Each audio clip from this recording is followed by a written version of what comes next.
The following program is hosted by immature, irreverent, obnoxious, and often disgusting young men. Listener discretion is advised. This time on Nude Clan, we bring on a guest, and we talk video games. Shall we play a game?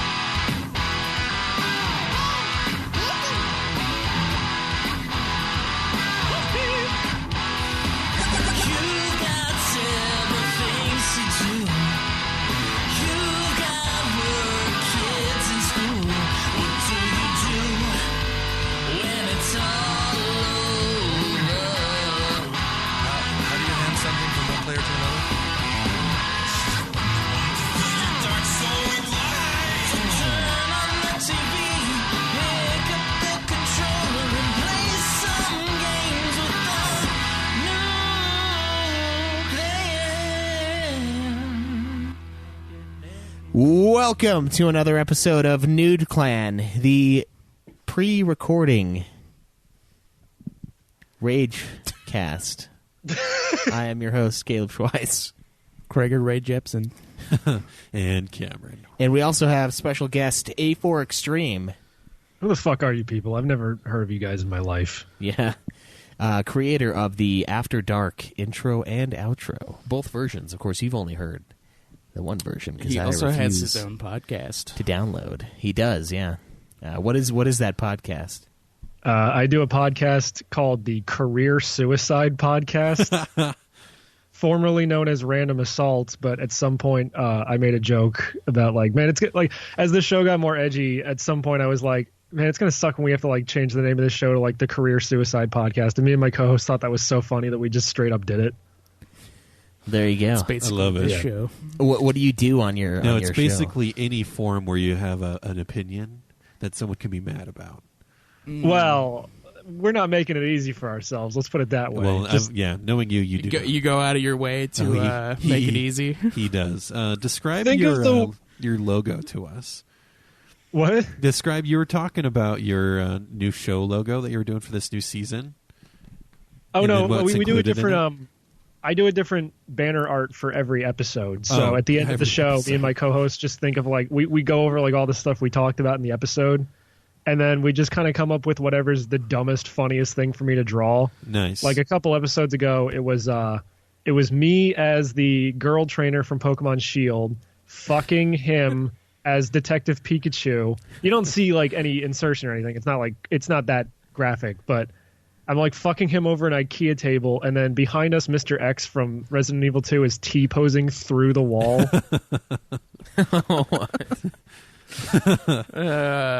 So that gives you a little idea of what Good stuff. your podcast is about. I haven't actually listened to the episode. I probably should. Yeah. I'm just saying. He's not sure about that either. The longer that pause goes on, the more of an ass I feel like. So I'm just saying, think of the worst thing you could possibly say. Are you thinking of it? yeah. We've said worse. Okay. So it's not for the faint of spirit, but So I think it's a good show. It is really about career suicide then. What? Oh, can we I get literally away just kinda- with? We just talk about whatever, whatever we've been playing, watching.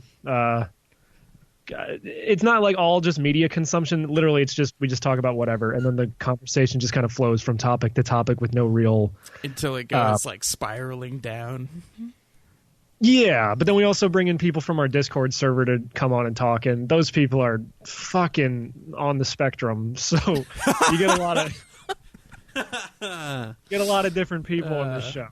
Nice. That sounds like After Dark episodes where no one has anything to say but me.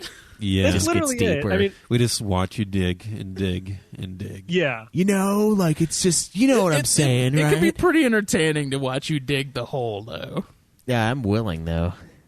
I'm like the guy who's digging his hole, and they're going to, shoot me afterwards, and I'm, halfway down the hole. I just stick the barrel of the gun in my mouth, and I'm like, Cam and I are ahead! just watching you Go with a ahead, just shotgun. shoot me! Shoot me! Going postal with Caleb Schweiss. Shoot me! And the guy's, getting so freaked out that I end up surviving. That's the kind of holes I like to dig.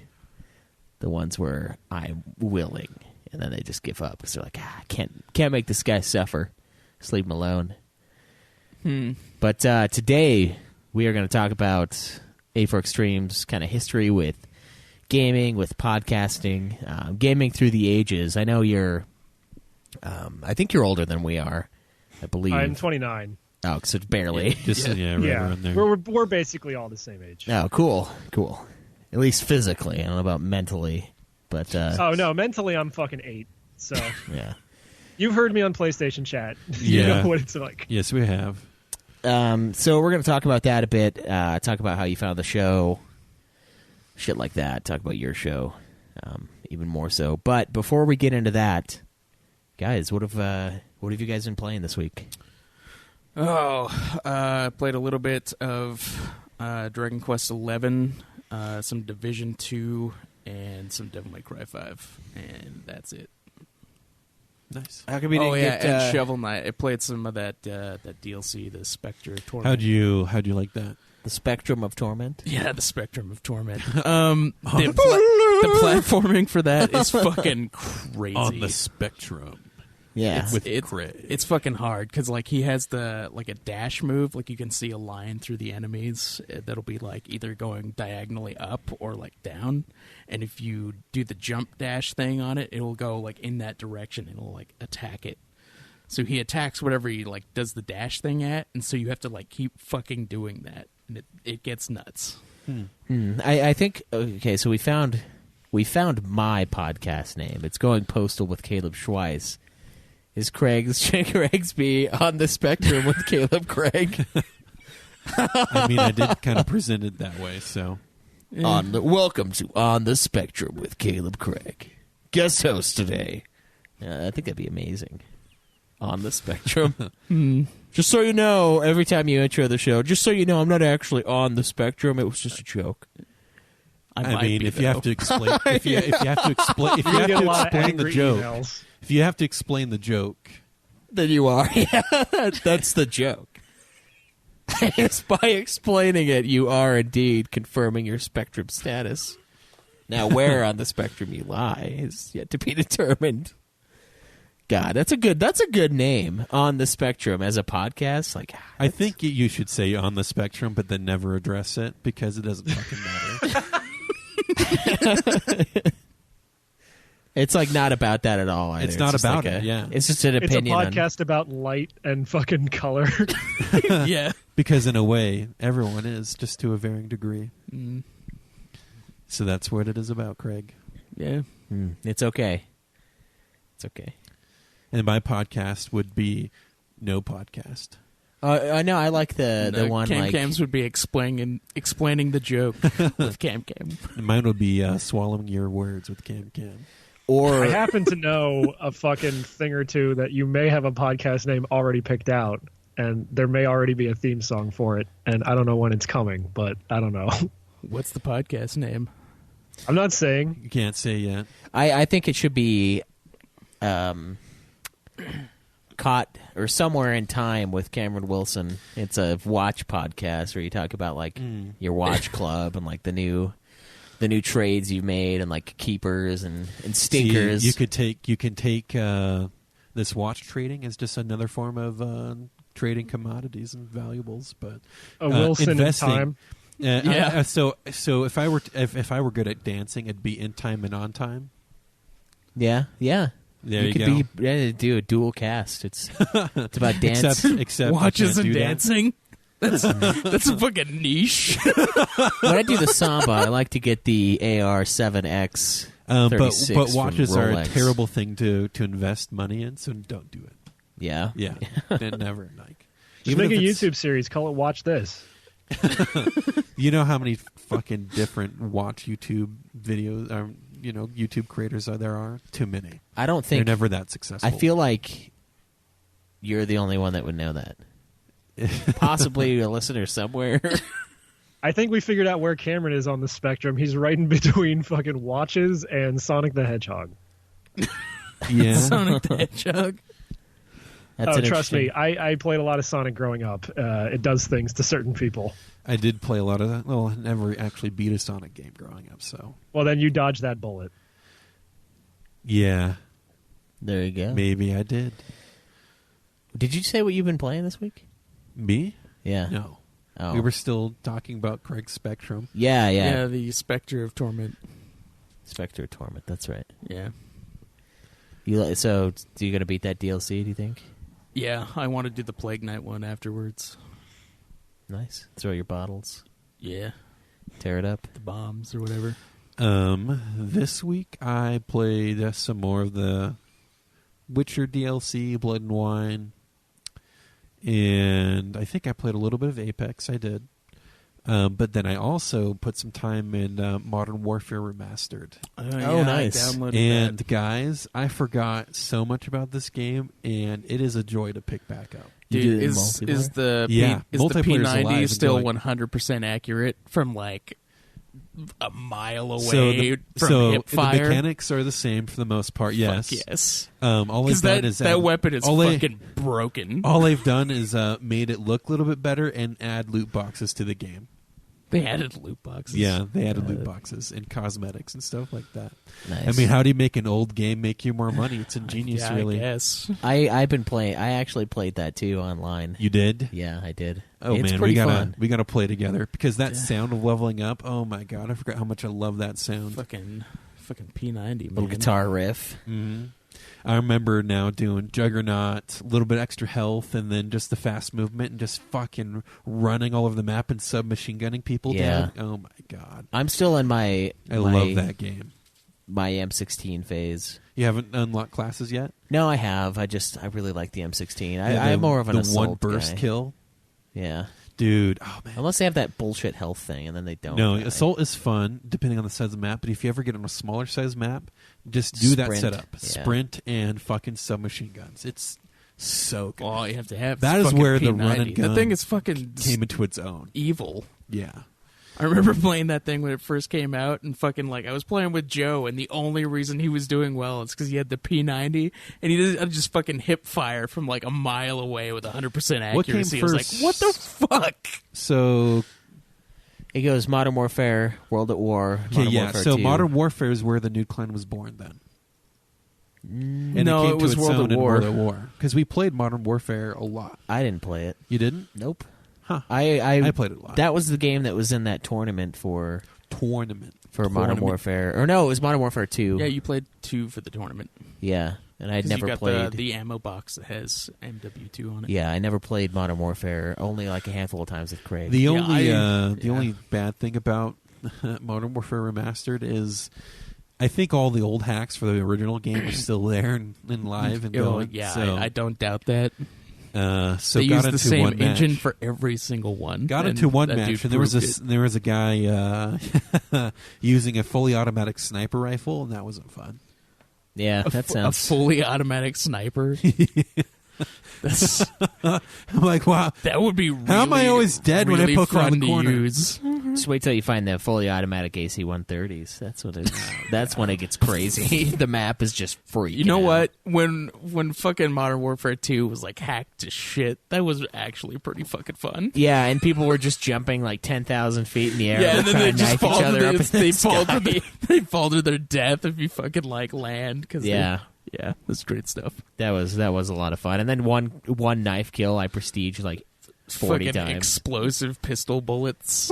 Yeah, man.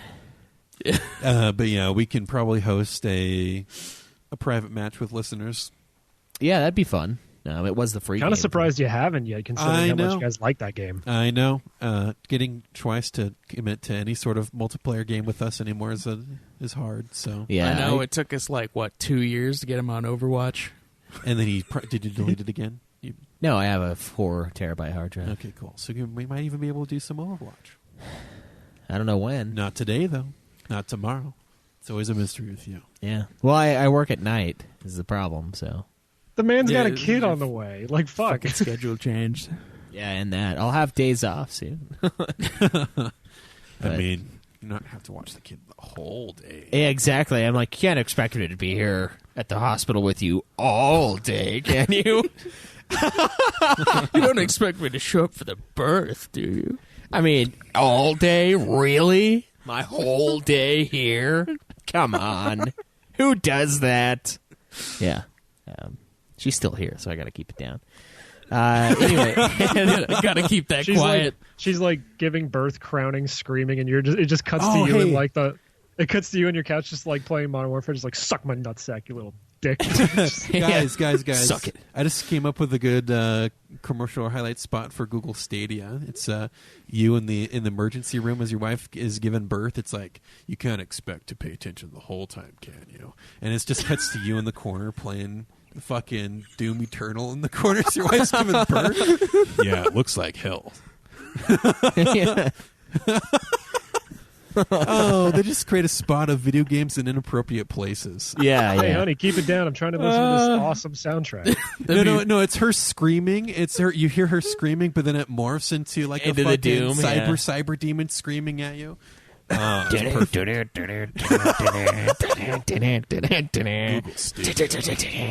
God, that would be an amazing commercial. No. Hell on Earth. Guys, anywhere it's like you're sitting there and your wife's screaming at you and it's just like, welcome to Hell on Earth, and it slowly pans over to Doom Eternal. Oh. And it looks like you have like a disconnected look on your face, but it's because you're in game and you're not paying attention to a word she's saying. Yeah. You're sitting on a park bench or whatever in Central Park, and it slowly just turns into Hell on Earth because you're playing it on your fucking Chrome, Google phone. Yeah. You Doom guy just Doom owns on the wife. Hell on Earth. Yeah. She just like blasts and like stands on top of her body and just puts a shotgun on his shoulder. Yeah, no, and she turns into a fucking Caco demon in front of you. She's like, no, and you slowly put the screen up, and there's a Caco demon in front of you. Yeah. And then like the face of the cacodemon just explodes and Doom guy's behind.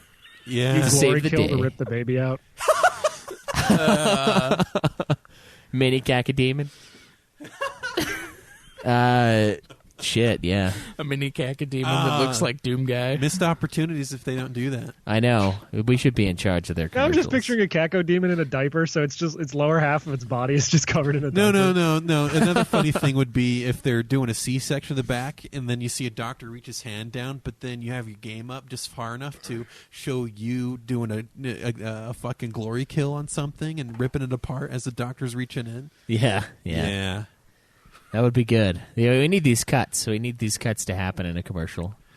I mean, Cup Noodle was brave enough to throw out a commercial there that was a little controversial. So, What was Wait, it? what? The gimp suit vegetable Cup Noodle. Yeah. I don't remember. No, that's a seeing good that. one. You should go see Yeah, it. I didn't see that okay. at all. I gotta look that up. Yeah, just look up vegetable cup noodle, and then on YouTube, and the few videos down, you'll see it. Yeah, you'll see it. Oh, I've seen it. I thought it was fake. It's at first, hilarious. No, it's real, and it's hilarious. Wait, is the cup noodle dressed as a gimp? but no, No, the people are the guy gimp suit. eating it is in a gimp suit. Oh, okay. Yeah. Man, they bring Either Here's way, one that's I saw. hilarious. Oh, sorry. What? No, I was gonna say the weirdest ramen noodle commercial I saw was for Nissin, and it was for like some spicy chicken ramen, but the chicken like turns into Devilman and like destroys the earth with a fried egg, and Oh, man, that's awesome. it plays like this sweet metal song in the background. Nice. Shit, is that all you've been playing, Cameron? Yeah, Just that's Modern all. Warfare? Yeah, I haven't played too many games this week. You got some secret games you got to play, and dude, you got to beat Pokemon by like next week. No, Yeah, he's got 2 weeks. 2 weeks. And What are you talking about? 2 weeks? What do we have next time? I don't know. 'Cause but this he is has- the he off has- next time, he has because 2 last week we weeks. said 3 weeks, and so now I have 2 weeks. Yeah. What?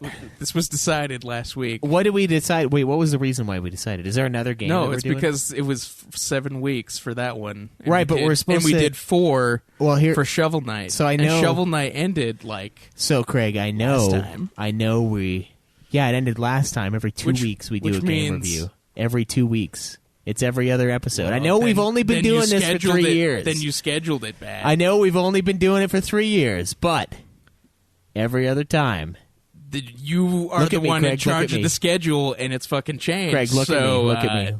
It's up to you now. Because you fucking surprise us on I'm not who's surprising doing what. anybody. I think we just did the. I think we did Surprising the. yourself. I think we did the poll late. Is what we did. We did do the poll late, maybe. No, we did the Maybe. poll early for that one, I think.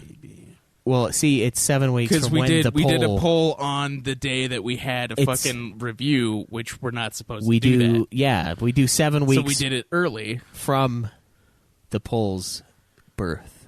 It's from conception No, it's when it's Not 7 from weeks completion. from when the game is from when it's No, it completely isn't. It's voted 7 on. weeks from when the vote starts. Because then it's 6 weeks No, from it's when not. the vote confirms. We have no, 7 Craig. weeks to play the fucking game. No. That's how we decided it. Oh, wait, I think you might be right. Yeah, I You am. guys would have wrote this shit down at some point. We I fucking mean, did. Yeah, but like I Craig- could have Joe back me up. Oh, right yeah. now. You could have Joe do it for you. Yeah, Sure. I could. Sure. Get Joe to do it for you. I will. Come here. You, Fucking Joe, you Let's- listen to this episode Craig, and you call Schweitz Joe, you out need to- like a bitch. Joe, you also need to come in and burp Cubby. He's a little grumpy. He's got some gas. He had these taquitos. He needs his burping. I'm actually not gassy. It's fine. I am. From I the was taquito. yesterday, but not now. Did Joe come in and just like, shh, shh, shh, shh. Anyways, Yeah, patted me on the back. a Pokemon little, Let's and then- Go. Yeah. 2 weeks. 2 weeks. God Yeah. damn it. It's supposed to be, we're supposed to have a You know, that's review. plenty of time for you to get in on. A it. review, an off episode, and a review. This is the off episode. Last time was the review.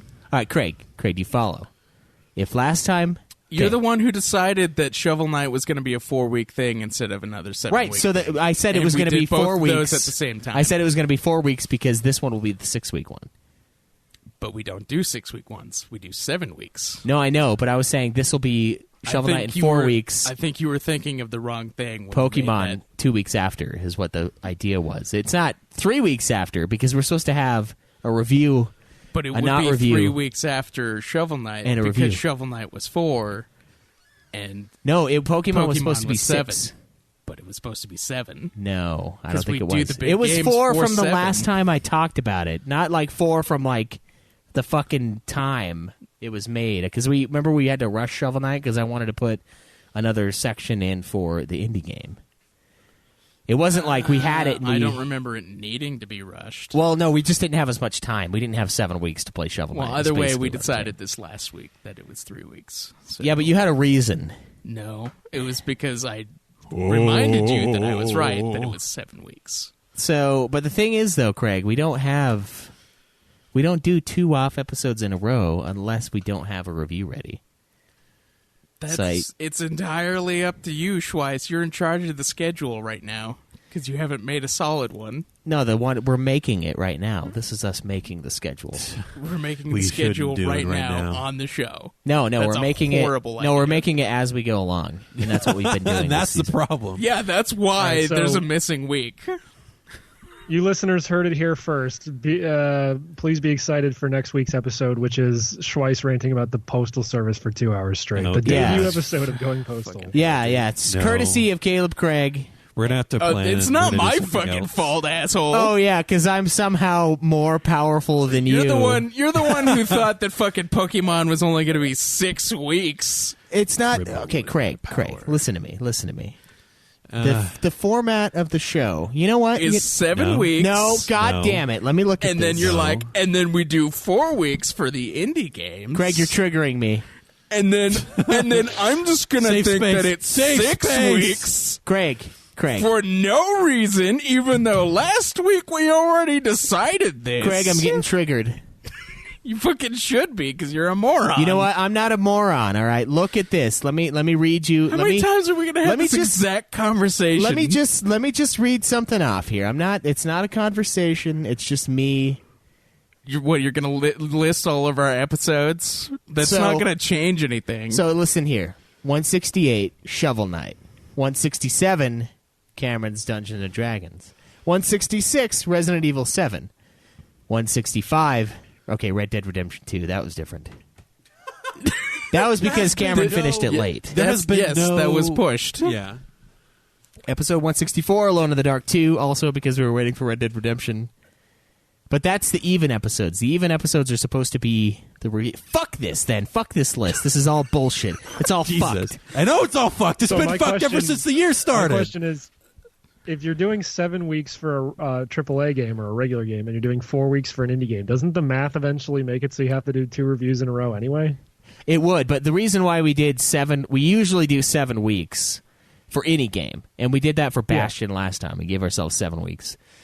Yeah. But because this year we lost Joe and we haven't really reformatted the layout, I've kind of been like building the layout as we go. So like what we've done so far this year is what I want to be the layout.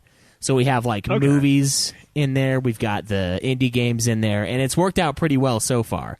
But we had to rush the indie game, and we didn't really give ourselves the 7 weeks. Because when we did the first indie game, which was Bastion, I don't think we rushed it. I think you just wanted to do 4 weeks. Yeah, that's they're all shorter games. Well, no, it was because I wanted to have a review in that slot. That's why I did the 4 weeks. So we should still give ourselves 7 weeks, but we can do whatever we want. That's the beauty of it. And look, like Cameron and I, we had no reason to review Dark Souls Remastered other than the fact that I beat it. Yeah, and other than the fact I really wanted to do the review. Exactly. So yeah, that he wanted to do the review for like ages a month before that. And the layout was once upon a time review, non-review, review, non-review, but we could do whatever we want. We can. I would rather. That's the beauty. But I mean, I can't expect Cameron to beat Pokemon in a week. I mean, For Christ's sake, mean- Pokemon is the easiest game that's ever been Yeah, made. especially Twitch this beat the original one. game. The only reason I wouldn't beat it in a week is because I don't want to just sit down and play one game the whole week. Yeah. But if that's what's required, I can try. No. I mean, No. it wouldn't be difficult. You'd just be catching I a think shitload of I Pokemon. think this is what the conclusion I came to last time is like I looked at the thing and like it's supposed to be this beautiful pristine off episode review jack off while looking at it. It's so beautiful. But really it's just review Dungeons and Dragons review film indie Postal Rage for 5 episodes and then review. So you know what, fuck it, just take 2 weeks. I think that's fair because I think we did the poll late or we did it early and it got jacked, but fuck, what a waste of time. You can do whatever you want until Joe writes up the official new rules and then Craig has it notarized. Yeah, exactly. Yeah, You know, I witnesses. should become a notary. That would be sweet. I need more licenses. That's the thing, though, Craig. If I don't have to make the schedule, we can all make the schedule. We I just can, think but you were the one who was like, "Yeah, I'm going to make the schedule," And then I told then you never did. No, and then I said We I'm need to making schedule it. time to talk together. That's what we do. Yeah, well, I'm making it now. This is us No, making the schedule. We should not make the schedule on air. I think no, not on air. I'm saying as we do the show, it's flowing, and I think it's worked out pretty well. The schedule is whatever the fuck we do. It kind of is, yeah. You just got to deal with it. Hey, but- Mitch, you finally got your Patreon episode on New Clan. How was it? I don't know, man. They were talking about their schedule for like 30 minutes. It was nuts. God. I mean, He didn't even get to talk. A4. This is exactly what happens almost every other episode. Yeah, Anyway. you gotta shut us down when this happens. Impossible. Anyway, well, let's get to what I've been playing. God, you didn't say what you've been playing? No, I haven't. Fuck, dude. I started Dissidia Dudekheim. I made a save file. I updated my buddy's PSP, which I'm pretty sure will unhack it. And will make it like not the hacked version anymore, which I don't really feel bad for because that's stealing. So fuck that guy. And Wait, you're borrowing his PSP and you're gonna fuck him over? yeah, he can always re-steal everything. It's not like it's hard. But it required me to update it to play the game, so I was like, well, that's too bad for him. Haven't started it yet, really. I mean, I'm in the tutorial, but I turned it off because I had to go back to work. But I did play a ton of Final Fantasy Fables Chocobo's Mystery Dungeon Everybody, which is the technical name for the PS4 port of Final Fantasy Fables Chocobo's Dungeon, the Wii game that we just barely played for Ultima. I bought it because I will buy all the remasters that Square Enix gives for the Final Fantasy series day 1 or day 2-ish, depending on... Are you guys reviewing that one? I think I might do a review with like Jake or somebody. So like Joe's how not playing it? No, Joe refuses to play it. He hated that game the first time around. But it's going to be kind of like how you and I reviewed Zodiac Age. Okay. I think is what I'm going to try to do. Because I'm going to be busy next weekend. Dude, I heard Joe say the C word in relation to Chocobo's Dungeon more times than I think he's probably ever said it in his entire life, I'm going to guess. Yeah, he's that's a word he tries to avoid at all costs. And Yeah. he's Well, every time he said the disgusted name of that anytime game, he threw it anyone in there. else says it. Yeah, he calls it Chocobo's cunt dungeon. But yeah, Why not just like Kunjin? I don't know. I don't know. Why not the spade up thing? Yeah, why not? Good question. Yeah, I played a bunch of that though. I'm like halfway through the story. I tried to fight the Leviathan boss, and he fucking whooped me last night, which is bullshit. But whatever. Why do you enjoy hurting yourself? I don't know. I like that game. He's a masochist. I like that game quite a bit, actually. He's into S&M. Yeah, but it's tough. So I played a bunch of that. Oh, and Slayer and Metallica. Yeah. Yeah, exactly. Fuck you, but Megadeth got second place. I don't know what you're talking about. I know I haven't announced that But yet, so overall? you can't be expected to know. But yes, overall, second place. The next thing I did play some Modern Warfare 2 online. I played You mean some- remaster? or Modern Warfare Remastered? Yeah, I'm like level 10 or something right now. I started out really amazing, and then I started to suck. So I don't know. I like it though. It's fun to play a real COD game again, not bullshit COD, which is what it's become. I played that. I played like one level of Plants vs. Zombies because Jace got stuck, and I was like, give me this. I'll show you how it's done. And we got through the zombie horde, and I really miss playing that game, actually. I'm like, Plants this is vs. Zombies is a good game. such a good game. It's like the best tower defense game, I think, ever that I've Yeah. ever played. It's really fun. It's hard to say there's another one that's like as good. Yeah, exactly. Fuck, what else did I... Oh, I played Bastion. I started Bastion over again, too, because I was, like, sitting there and I didn't have anything to play one night, and I was like, you know what, I kind of want to get some more trophies in Bastion. Yeah. So I tried to do the challenge runs where you, like, smoke from the you pipe, invoke the god. Oh, okay. and I invoked all the gods, and that was bad. There's trophies for that, It's but fucking nuts. I can't do it. I think I'm too early in the game to be doing it because I don't have all the weapons and stuff yet. And All I you think need I need is you some gotta more. wait till you weapon have set like that a you've lot of the leveled up, yeah. booze and everything. And I started I started doing all the challenges again because you know the little like area where it's got your accomplishments and whatever. Mm-hmm. One of them is to do all of the extra challenges for the weapons, and I didn't do one of them on my last playthrough. And so now I'm trying to do the shield one, and I almost got the shield one down, and I had to turn it off because it was like 6:30 in the morning. And I was like, all right, I need to sleep. But yeah, that was a lot of fun, and I think that's it for me. Just kind of bouncing around game to game this week. I couldn't decide on what I wanted to do because I don't really have anything to do except for Dissidia, and like I'm going to be off for almost 2 straight weeks here, so I'm going to have time to play some handheld here and there. So I don't think Dissidia 12 Dudekheim is going to be a problem. Dudecam. Yeah, to get through. You What about should play NT at the same time. dude? Get it out of the way. I don't want to play NT at all. I don't want to play it either, but we should play it together so it's less annoying. We'll get to it and we'll play it. We'll play together, I'm sure, because it's 3 man, right? I fucking hate it. Yes. Oh, so you, me, and Joe could all play it. Yeah. That'll be nice. I mean, it won't, but I you mean, know. it'll be nice in the sense that my other 2 AI buddies won't be complete fucking morons. They'll just die because that's what they do. That's their favorite fucking pastime is commit I forgot to suicide. mention I was playing Ghost Recon Wildlands as well. Oh, nice. There you go. Going back to that. Stupid AI buddies reminded me of that game. Yeah, I feel like Still there's- want to kill Predator. I don't think we could do it, but I want to do it. I feel like there's another game that I played for like 2 seconds. Oh, I played Madden. Oh my God, that's right. I played Madden 19, and Craig, I created you. I made the guy. Yeah, I made him 5'8", same poundage. I'm not 5'8". Well, how tall are you? I'm 5'10". No, you're not. Yes, I am. Craig, I'm taller than you, and I'm only 5'9". That's not. There's no way. There's a way.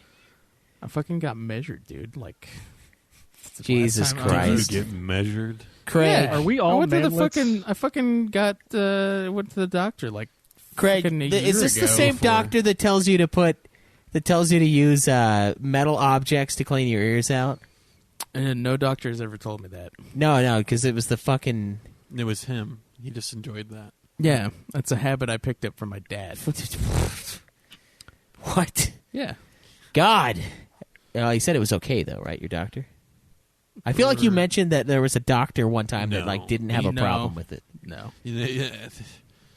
There's no doctors. There's no way a doctor would say that's all right. You're not All even right. supposed to stick a Q-tip in your ear, let alone a fucking bobby Paperclip? Yeah, paperclip. Yeah. I haven't done a paper. How tall are you, A4? I'm like 5'9", 5'10". Nice. Okay, yeah. So I made him Craig's height, Craig's weight, and I gave him max stats, so he hauls serious ass. Nice. And it was amazing. But he keeps getting injured because all I want to do is run the ball with him. And he's a quarterback, so he's not supposed to get tackled like crazy. And it's so amazing just seeing this huge man, just this massive dude just like running full speed down the fucking field. So that was fun. I'm the coach, and I made Craig the quarterback. So we're kind of working hand in hand to create a dynasty the last 1,000 years with the Packers. Just gotta make me the fullback. Yeah. Make Cameron. Make him super injury prone, though. So you can only use him like every once in a while. Shoulder injuries all the time. It's fucking collarbone. Yeah. Collarbone. It's the hip you gotta worry about. Yeah, collarbone and hip. Hip is just like every other game, just like knocked out of place. His character has a cane. Yeah. So that was fun. Gotta make your character look like a child next to mine. Yeah, Every time I exactly. send this to the coach. I had to turn it. I had to like reset though because Craig just kept getting injured. I'm like, fuck this, man. I don't want Craig to be on the bench. The whole point of creating Craig was for him to be there the whole time, not to be a fucking glass man that just gets destroyed. But shit, yeah, that was a lot of fun while it lasted, which wasn't long enough in my opinion. But AForExtreme, what about you? What have you been playing this week? I've been going through Final Fantasy IX on the Switch since I never played it. I've also been playing Blaster Master Zero 2 because that got released this week, and I love the first one. And I've also been playing Devil May Cry, the first one, because I plan on going through all of those. Oh, nice. How far are you in that?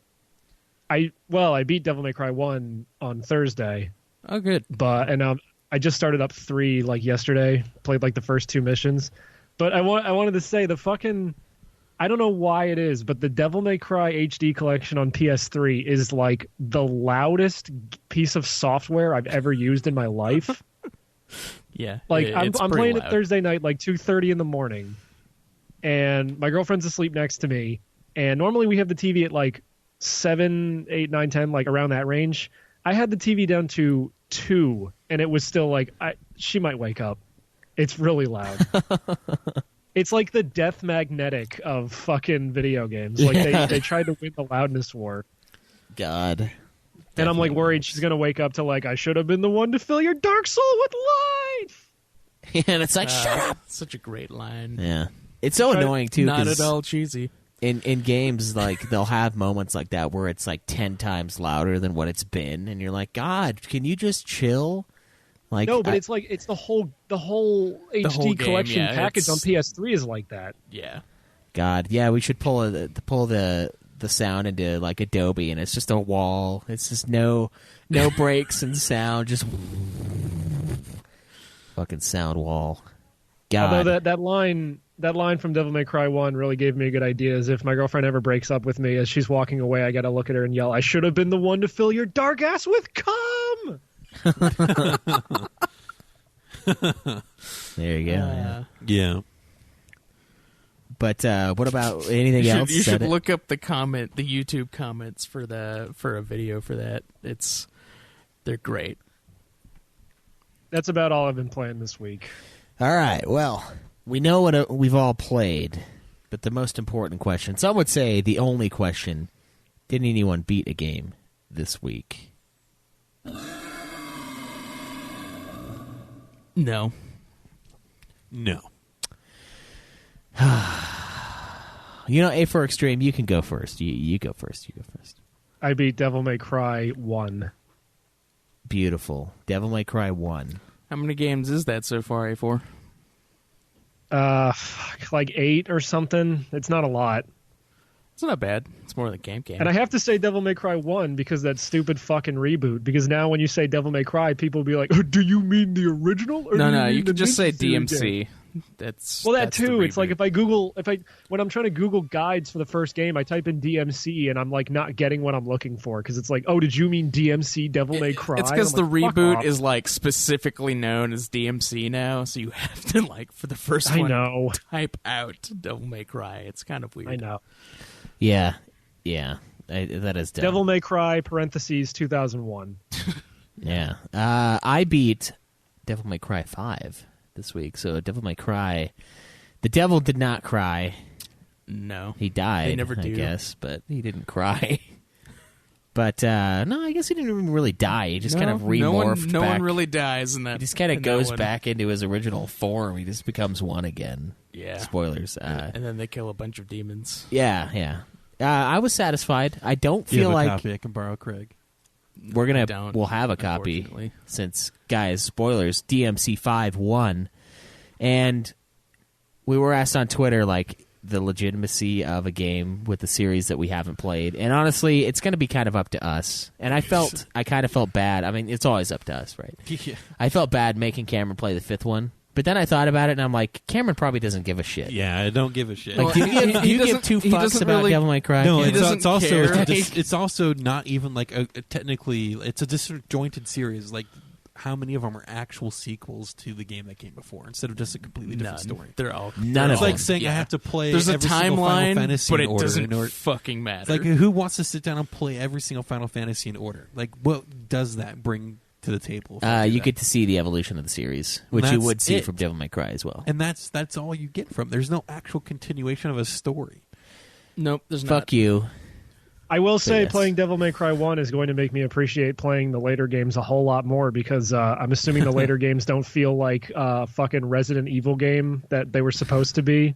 It and was they keep the same they- shitty camera angles that make every boss Okay, yeah, fight the 10 times camera harder. angles get better, but they still keep the Resident Evil feeling up until like Yeah, what that was supposed to be Resident Evil 4. That was one of the like ideas for 4. yeah. Like Yeah. some of the stuff they used. 5 doesn't have the puzzles, What was that? but Oh, that you mean old- puzzles in big finger breaking air quotes? Because it's like you got an item and then you put yeah, it in a hole. yeah, and that's it. it's not really puzzles. What It's was that just- really old PS2 they kind of fighting vaguely game where do you it, were but- a bouncer or something like that? You had to buy your moves. The bouncer. Yeah, it's called The Bouncer. Yeah. Yeah, I played that way back in the day. Yeah. Yeah. That's a And then I've fucking- heard it's supposed to be a bad game as far as controls were considered or something like that. Yeah, it's not great in the eyes. But of I the- enjoyed it as a Let me as a just kid. spoil it for you. Every PS2 game made in 2001 has bad controls by today's standards. Yeah, pretty much. Yeah. Unless it's like an RPG, and then it's just. Devil May Yeah. Cry is okay. It's just the camera. No, it's angle is okay, but complete like shit. it's definitely janky compared to like a Bayonetta or something. Oh yeah. Oh, yeah, There's, yeah. yeah. You can't really compare that. There's It's- no comparison. Honestly, Devil May Cry doesn't even start getting as good as God of War until 3, I think. The 2, I bought the collection on PS2 and I was all about it. I was like, yeah, I did 1. Now I'm going to play number 2, and I played 2 for like 9 hours, and I'm like, fucking no, dude, this is stupid. And I I'm just straight up couldn't- skipping too. I heard the general consensus is that game's just not good. Yeah. It's very disconnected from the series, kind of, other than like gameplay wise. And it has like no bearing on 5. 5 is the only one that feels like a sequel at all, but it's like a sequel to 1, 3, and 4 at the same time. Yeah. So we will be reviewing DMC5, guys, as the. What is this? The Uber game? Is it an Uber game, or was it just a No, random? it's just for you and Game. Oh yeah, that's right. It was me and Cameron. But I we played we it before, chose so I'll totally be on. I'll totally review it too. we totally chose Uber titles for most of it too. Like they're all. 2 of them. Well, we had Metro, we had DMC5, and Metro then. and DMC5. The other 2 were older games. Oh, I think you're right. Uncharted and Dark Souls 2. Oh yeah, that's right. It was my turn to do the double, Yeah. and I chose Uncharted. Yeah, Ah, that's too bad. I kind of want to play that. they're good games. You I can mean, play you them anyway. can. Yeah, I can. I Yeah, mean, they they were help gifted to your you now, hobby. so you should play it anyway. I can play it thanks to you, AForExtreme. Yeah. Fucking I great sent them games. to you because they frustrated me, so enjoy that. Oh, they frustrated you? Yeah, I'm not gonna lie. Like, what were you playing it on the harder difficulties? Nope. Oh, I was playing them on normal, and those games get hard even on normal. So, just nah, not really. I mean, 2 on the hardest Well, I'm difficulty sorry. was like super fucking easy. You're not remembering the later levels when enemies take like fucking 18 I goddamn remember. I fucking full remember. magazines to take down. The difference, though, is that Caleb is a professional here. It's true. At least for those games. That's the only games I'm actually really good at. We're professionals here at Nude Clan. Yeah, so for the host, the Nude Clan Hog is as followed. King Hog, a contested affair this week. Caleb and I both at 11 games beaten. Cameron, a distant third with 2 games completed. I beat 2 games this year. Here in March. Jeez. End of March. Somehow. Oh yeah. Nearly 4 months into the year, Cam. Yeah. You have 2 games. Do you think he's going to break into the double digits? I don't know. It depends on how I make the schedule, to be honest. I mean, if we keep doing the indie games, then eventually, My Yeah. goal is to beat by as December. little amount of games as possible. Don't worry, Cam. I'll gift you a bunch of visual novels on Steam. Those won't take very long.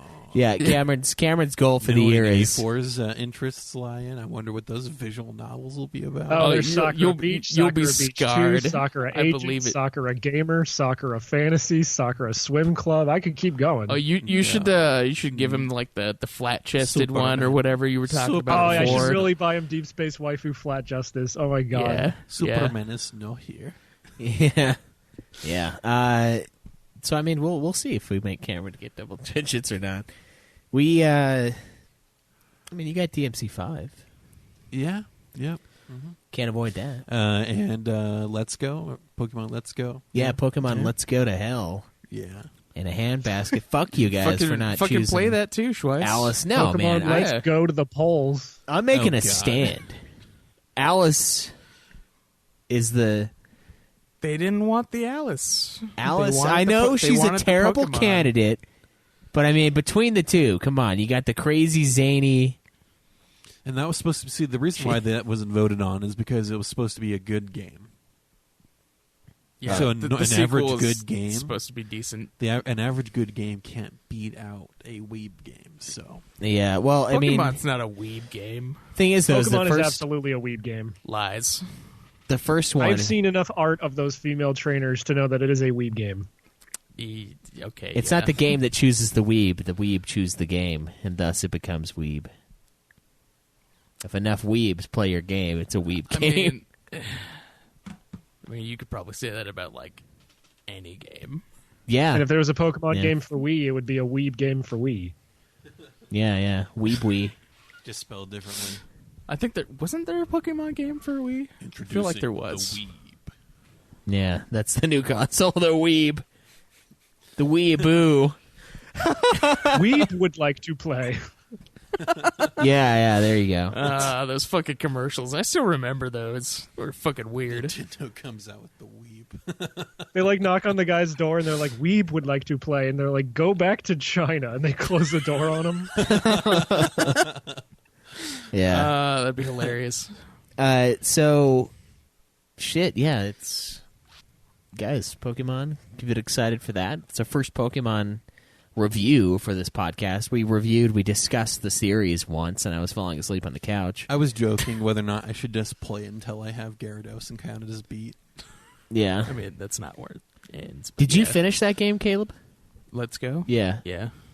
God damn it, man. It's just a history lately of us just getting games that we've already beaten so that we can just fucking coast. I mean, I'm gonna beat it again. So- Are you really? Yeah, there's no reason not to. Caleb, there's a million reasons not to. How long can that game possibly be? They took out like random encounter battles. You just catch them now. So that like takes out half the You game. can fucking breeze. It's I'm sure. it's so easy. Well, shit, there we go. So that's going to be in a couple weeks from now. Next week will be a surprise. We got another surprise review coming up.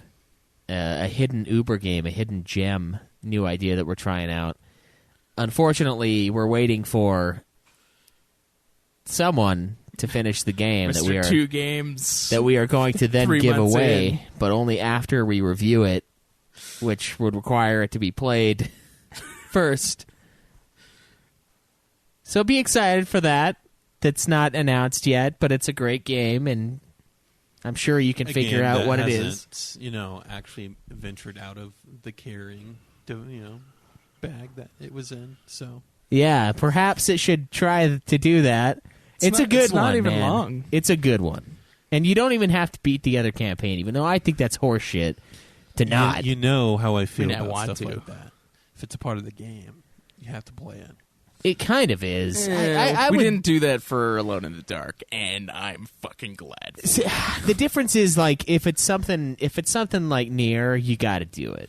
But Yeah. this is not quite like Nier. I think you can get away with it. I personally, It's more like Alone in the that Dark, where it's now a different everyone knows perspective. exactly what we're talking about. yeah. Yeah, probably, yeah. So be hyped for Resident Evil 2 being a giveaway game next month if we can finish the fucking thing this month. Also, guys, we have upped the ante for the Patreon.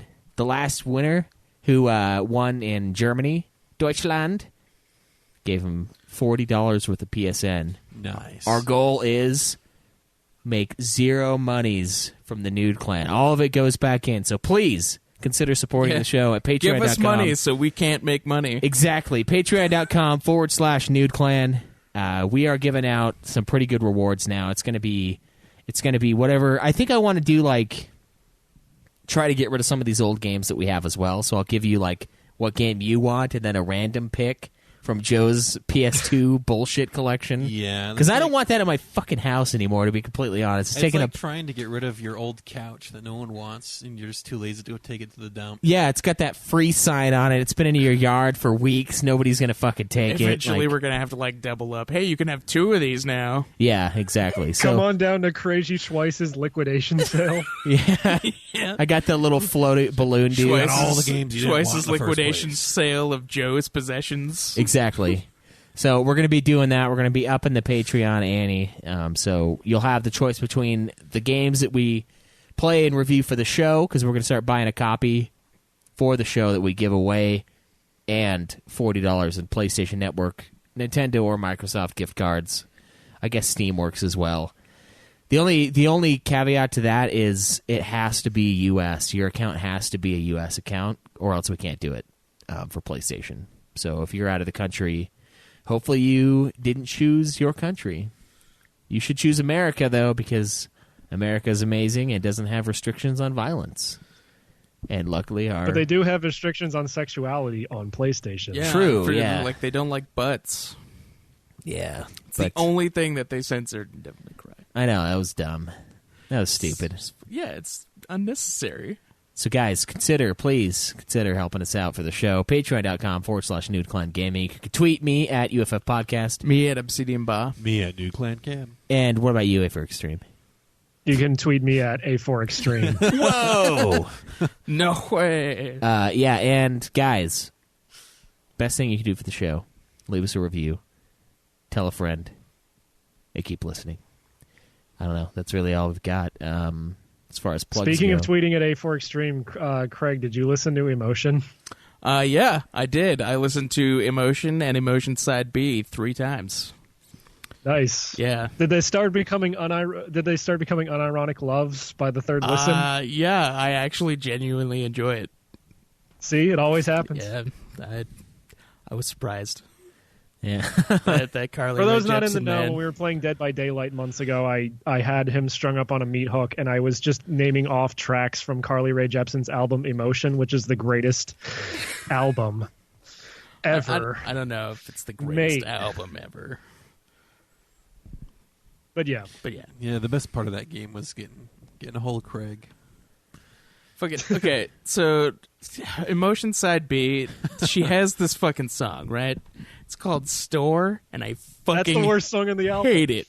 I hate it so much, but I laugh at it every fucking time because it's like the Deadbeat Dad song, and it's fucking hilarious. It's a song about her just leaving a relationship without ever fucking talking to the dude, right? And she's like, "I'm just going to the store. I'm just going to the store." And I'm like, "This is fucking hilarious." But she should be singing about cigarettes. So That made me my depressed. girlfriend hates Carly Rae Jepsen, and the one time she said, "I'm going to the store," so I found a video on YouTube of that song put to a clip of this like CGI dude, like this rubbery looking like mannequin thing, walking with really silly poses to the store, and she's like, "Ah, that's funny." I'm like, "Oh, funny you should mention that. Guess that song is by," and she immediately hated it. I don't even Store's know. the worst song in that album. Yeah, it easily is. Yeah. I'll have to peruse. But guys, A4, let's talk about you for a minute here. Like what got you into gaming? What got you into podcasts? I mean, yeah, tell us where it began. I mean, for a large chunk of my childhood, I wasn't allowed to have a game console in the house, and I don't know why specifically. Like, my mom was kind of religious. I don't think that had anything to do with it. I think it may have been around the time I was like cognizant enough to understand what a video game is. That was probably around the time they were having those like Senate hearings about like Mortal Kombat and Night Trap, what created the ESRB. Yeah. So it might have just been like the gaming version of the Satanic Panic, and she just didn't want me to turn into a fucking degenerate. Well, fucking guess what, Mom? Happened anyway. Yeah. Tipper. But I would go over to this lady's house 2 doors down because she would babysit me when my parents were out, and she had a son who had a Genesis. So my first game was either Sonic 2 or one of the first 2 Mortal Kombats, and I was just kind of hooked ever since. But I would have to go over to a friend's house a lot of times to experience games on a console until I was like 7 or 8, and then they finally broke down and got me a Game Boy Pocket. And that was like prime time, right around the time Pokemon was set to hit the US, so it was just over at that point. Like, I got way into Sonic and Pokemon as a kid, which probably means I should have turned into way more of a weirdo than I actually am, but I don't know. That's a story for another day, I guess. Yeah. So it started out with it's kind of similar to Cameron and I, actually, with the Sega kind of kicking things off. I didn't really have a Game Boy though, but we were all kind of born around the same time, so yeah, it would only make sense. That's true. So what? I mean, what do you go for now? I mean, I don't know about you guys, but I know this is. I feel like now that I am starting to get a little bit older. I mean, I'm still playing a lot of games. Obviously, Caleb and I both have 11 games beaten right now, but Yeah. I'm kind of feeling like.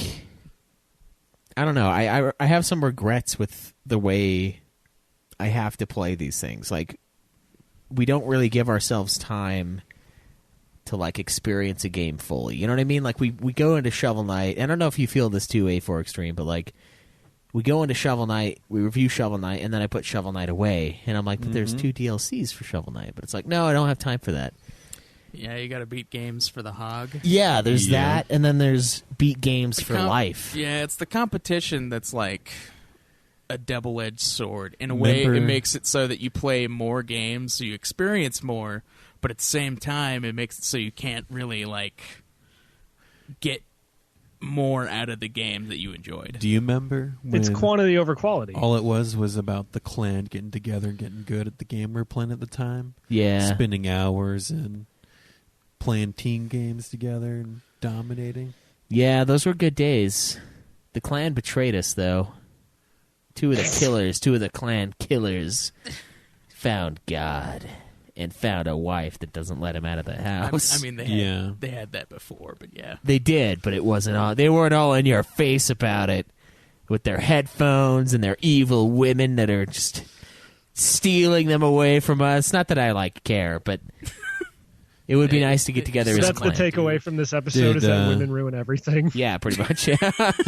Did Kyle get married? No, Kyle's the Okay. headphones one. I know, that's... TJ is a woman the one didn't that, steal him away. No, his headset, his re-listening to the Disturbed albums that came out while I was gone took him away from us. As if they're good enough for that. But, yeah, I mean, how do you feel about that, AForExtreme? I mean, now that, I don't know, for me, it's like, do you give yourself the time to truly enjoy stuff like you used to? Because I know when I was younger, like, when I was playing a game, I would play that game, and that was like it, you know?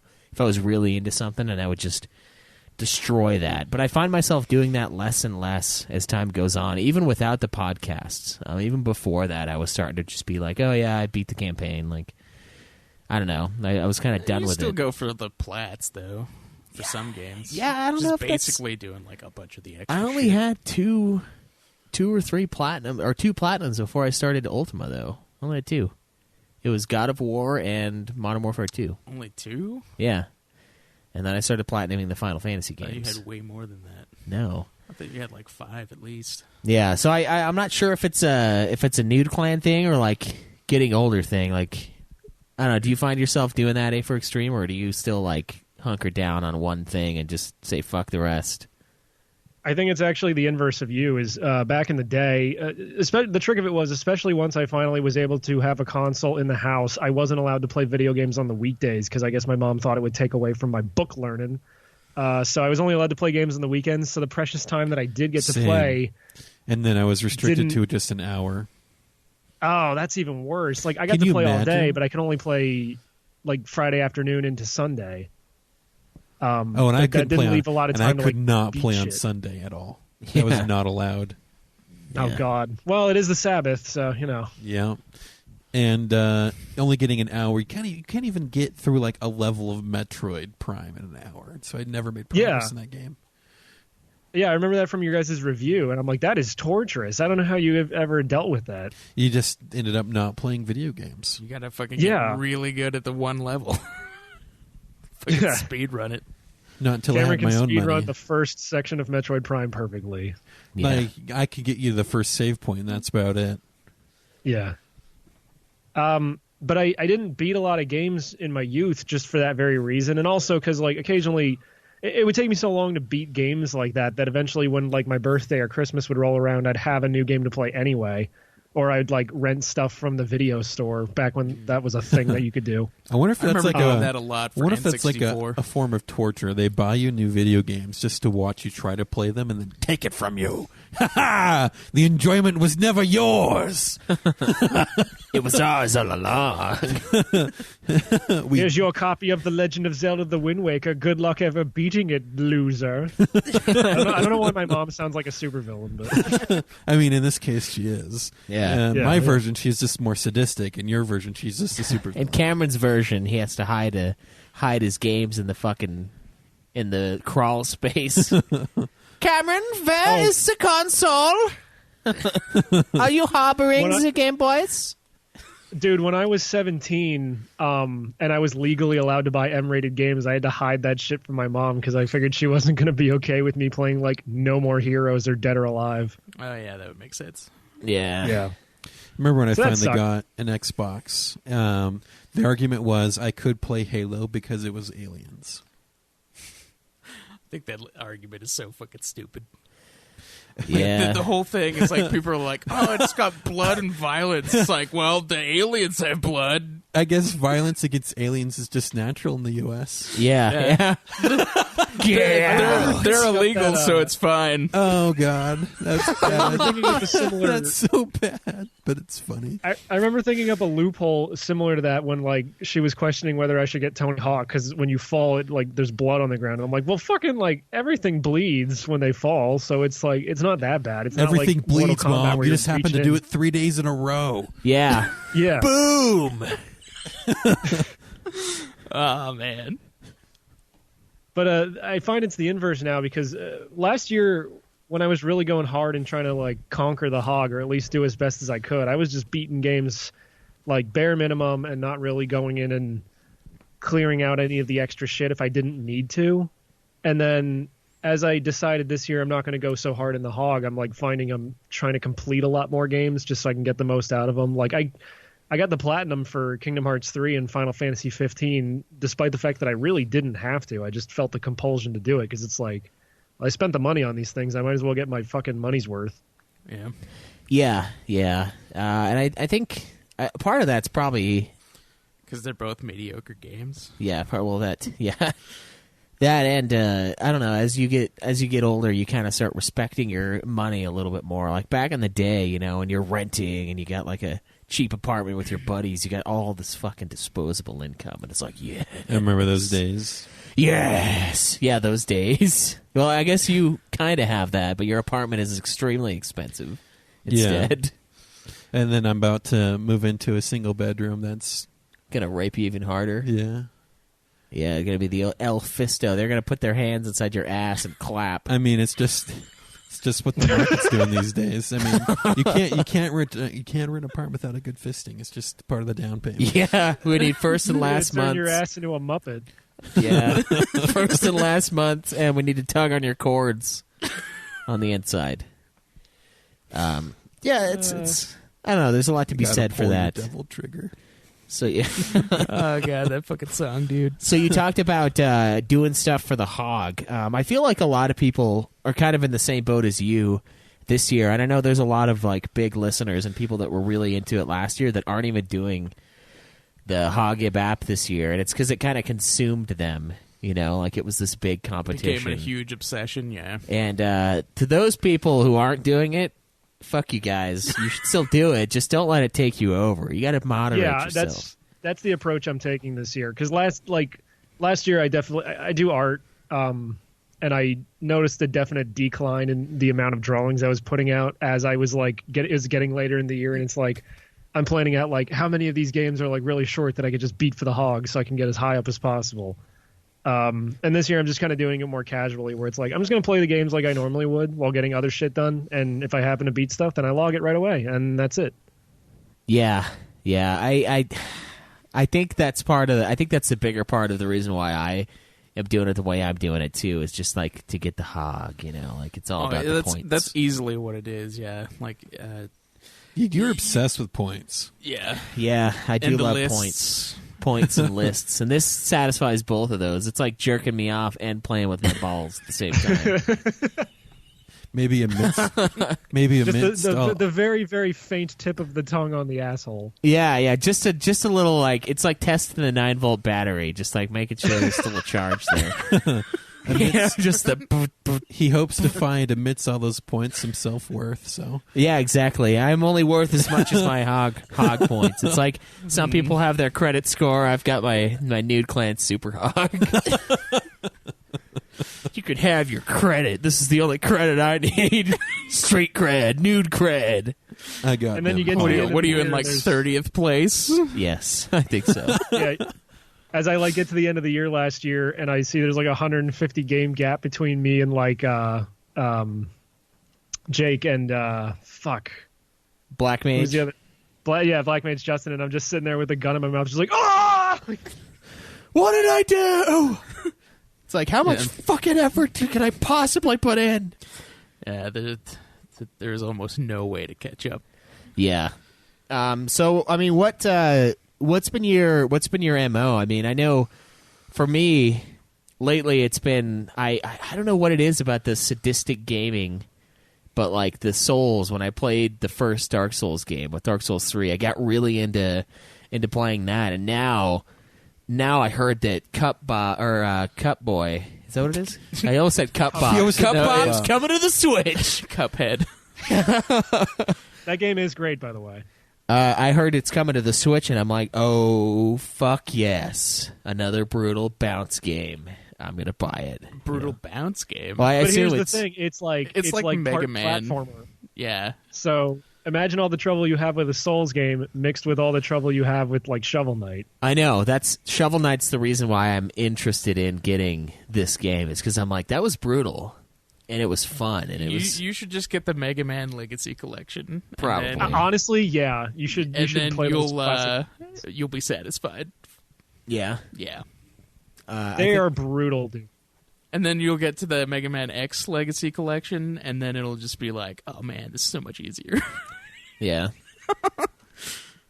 But yeah, it kind of comes in waves for me. Like I'll be really into a certain type of game, and then I'll kind of like seek that out a bit. It's tough though, because we have a lot of stuff we have to do for the shows. But I mean, what's your general approach to gaming and deciding what to play next? I mean, whether or not you burn through it for the hog, or you're getting your money's worth playing through 100%ing the game. Like, what goes into What goes into your decision making for next in line? I mean, last year it was like, okay, I definitely have a bunch of games that are under 10 hours that I can knock out in like a day or two. Let's get those going. And then I was like trying to think of other sort of like, I want to call them like loopholes, but it's just like, okay, well, you can technically beat Gone Home in under a minute, so let's do that. And then, yeah, I can't get that fucking trophy. That fucking little door panel thing just keeps catching on me. Yeah, you gotta hear that shitty girl punk song every single time over the credits. Yeah. It's fucking can't skip it. Fucking horrible. Damn lesbian witches. I'm a lesbian, yeah. Yeah, they're lesbian witches. It's fucking gonna go and weird start plot our twist. own version of Pearl Jam. Yeah. That is not great. Nowadays, it's just kind of like what looks interesting to me. Like, I want to play Sekiro, but I don't normally buy AAA games like day and date. I'm probably going to wait a little bit for that, especially to see if, like, usually with these big games, there's at least one thing wrong with them. So I want to kind of wait and see, like, okay, did they iron out all the kinks? Because then I'll play it.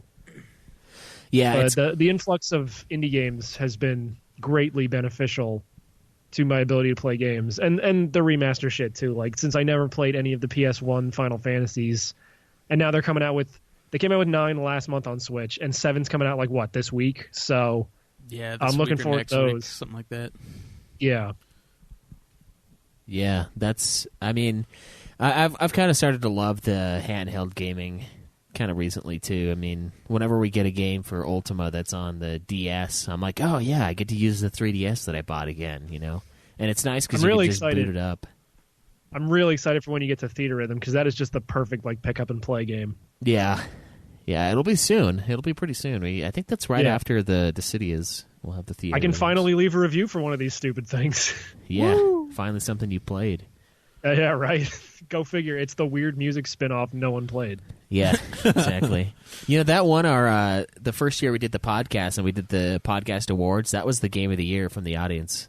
I mean, it's a great game. Not going to lie. Yeah, it was between that, Lightning Returns, and I think there were a couple little mobile games. Well, there you go. They had no competition either. Hey, man, Lightning Returns is fucking fun, even if it's stupid. Yeah, but it stars lightning, so, like, you know, loses some points. Yeah, so everybody's got to hate it, yeah. So, I mean, what are the indies that you go for? You said that you like the indie boom right now.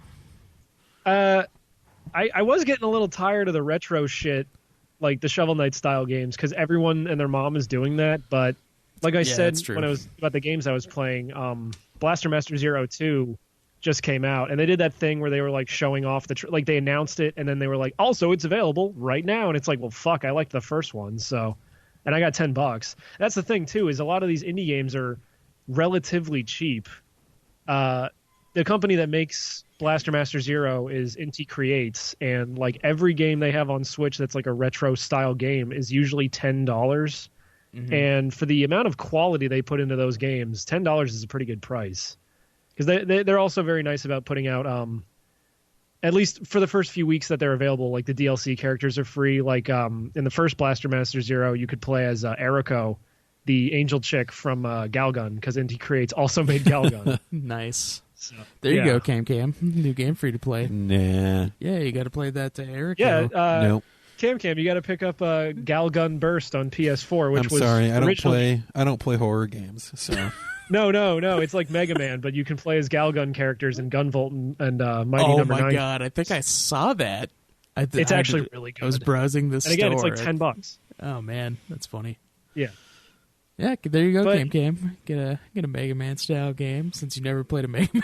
I played a Mega Man game. I played the hacker one. That's completely different. That is Battle Network? Yeah, Battle Network is not like Mega Man. Yeah, Battle Network's like an action RPG. Yeah, that's the RPG Mega Man. A Mega Man game?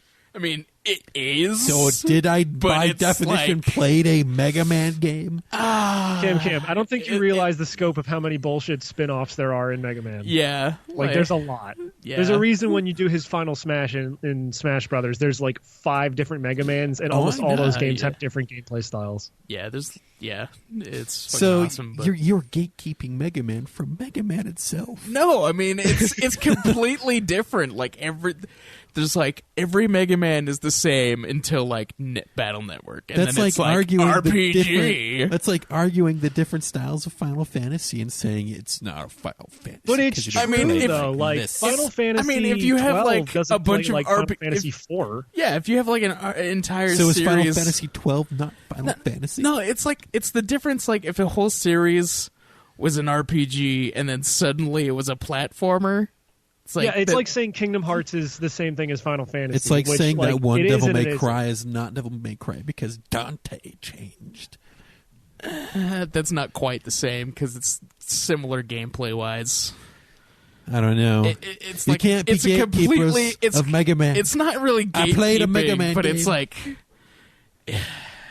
That's like saying Resident Evil and Devil May Cry are the same game. They're kind of similar in ways, but they're fundamentally different. yeah, it's way different. Yeah. Also, indie games tend to be shorter, so that Yeah, kind they of do. helps with like I only have enough time to sit down and play a game for like a few hours. So I want to play something I can finish in like 4 or 5, because then I'm not sitting here playing Final Fantasy 9 for like 40 hours, just waiting to get to the end. Yeah, so it sounds like your stuff lately is just like it's smaller stuff just for the sake of being able to get to the end of it. Because I mean, after a while, you kind of start to forget stuff about the story and what's been going on. You sort of get That's what would disconnected. happen. That's what would happen with me with RPGs back in the day. I'd get like 11 hours in, and then I'd get like bored and fall off and play something else. And then by the time I return to it, it's like I don't remember anything about the story. I'm just gonna start over again, and then I just keep infinite loop until I eventually would just buckle down and beat something. So what I used to do, if it had been a long time since I played a game, I didn't necessarily want to start it over. I would create a new save to do through the tutorial part again, and then go back to my original save and continue where I left off. I get that, but also you might forget like, oh, who's this character in this? Like you're like 40 hours into an RPG, and this character walks in. It's like I remember this character, but I don't remember what their deal is because I haven't played this game in like a year and a half. So I guess I'll start over again so I don't miss all the nuances of their story arc. Yeah. So I mean, it sounds like to you because I mean we mentioned the indie boom a little while ago. That's kind of worked out pretty well for you. And I know you said you got kind of tired of them getting super retro, like with the Cuphead thing when that started getting big, and then they did Shovel Knight. Cuphead's a little different in that like. Yeah. It's not so much the gameplay; it's the graphical style. Like, yeah, the when they go pixel- hyper pixely or like really old school is like what we just played it. Shovel Knight did, where just like Yeah, they and I try to like be that style. the NES Super Nintendo type thing. A lot of people are trying to do that because it captures nostalgia. Oh yeah, and it's kind of I I love wonder that if style. yeah. It's just getting oversaturated. It's the same thing with like the 80s revival thing. I adore this whole 80s revival thing we're in. It's getting so oversaturated that it's getting kind of boring. Yeah, I could see that. For me, it's just like I said on the Shovel Knight review. It's like, yay, nostalgia for those games I never played. Yeah. Because I valued my time and sanity, so I didn't play any brutal. Yeah, I miss platformers. the 8-bit age completely, but those games still have like good fundamentals in certain parts. It's just these indie games are able to iron out all the jank. Yeah, yeah, that's true. Gotta iron that jank. Gotta wash that jank out first before you iron it, or you'll make it permanent. You don't want to burn your jank. Some of these indie games go like overboard with their fucking pixel graphics though, because like there are some that are like fine that will actually look kind of Super Nintendo-ish, just cleaned up a bit because they have way more pixels. But then there's the ones that were like they try to create they have the pixel dudes that don't even look like people anymore because they're just like, oh, look at these weird fucking pixels.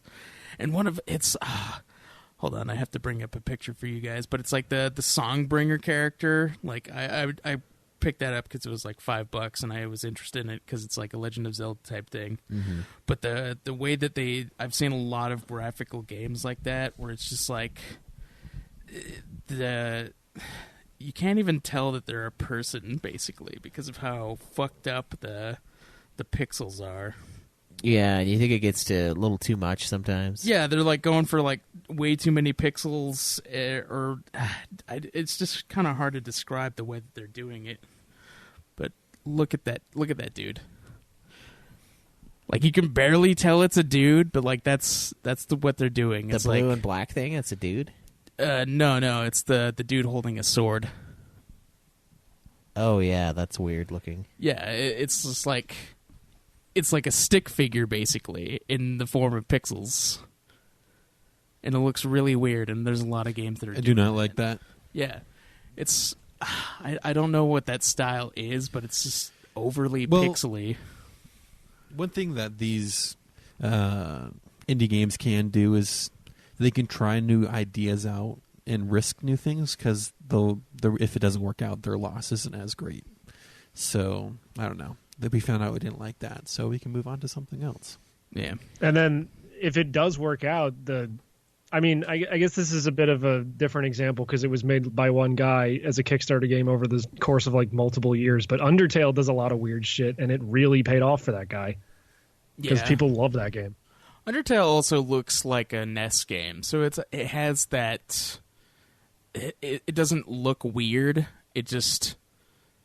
I don't know. I mean, Just wait till it you looks play good. It pulls off. I've played some it a crazy little shit. bit. Yeah, I know it pulls off some weird shit, but it doesn't. It doesn't go overboard. I think. Right. With some of their. And some of the pixel art things, just little subtle changes can be all that makes it. Like the Blaster Master Zero game is a great example. It's pixelated as an NES style game, but like explosions and stuff in that game will have a very, very subtle glow effect to them that makes it like 10 times better than the NES, and just sort of makes that extra pop. Yeah, and you mentioned earlier you're and I've seen it on Twitter a lot. You're kind of an art guy too. I mean, is that something you look forward to with the indies? Because I feel like they're more known to have like the interesting cell shaded style of animation. They tend to do a lot of weird random shit with the art. And I mean, is that usually like what are some good examples of that in your eyes? Like what art styles that indie games have brought to the table have you dug? I mean, besides the pixel art stuff, like the really good pixel art stuff, a really notable example is Lethal League and its sequel, Lethal League Blaze. It's a fighting game where instead of hitting your opponent, there's a baseball that moves slowly back and forth across the field, and then you both have to hit the baseball as hard as you can, and it's like ricocheting around the fighting area, and the first person to get hit loses. So that it's game's kind got of like like a fighting game mixed with Pong. Yeah, and it's got like this crazy cel-shaded, very inspired by Jet Set Radio style. I think even they got the Jet Set Radio composer to do a track or two for that game. Nice, nice. And obviously Cuphead, because they fucking nailed that 1930s cartoon rubber hose aesthetic, and it's just so beautiful in motion. It looks really great. Yeah. And then one that I beat recently that it's a free indie game, and I think it's only just because they added like a shader to it. But Yonoid 2, which is a fake sequel to this like Domino's tie-in game for the NES that was actually just a reskin of another Capcom game. This guy made Yonoid 2 for PC, and he put like a PlayStation 1 shader on it, so it looks like it's on a shitty old like CRT.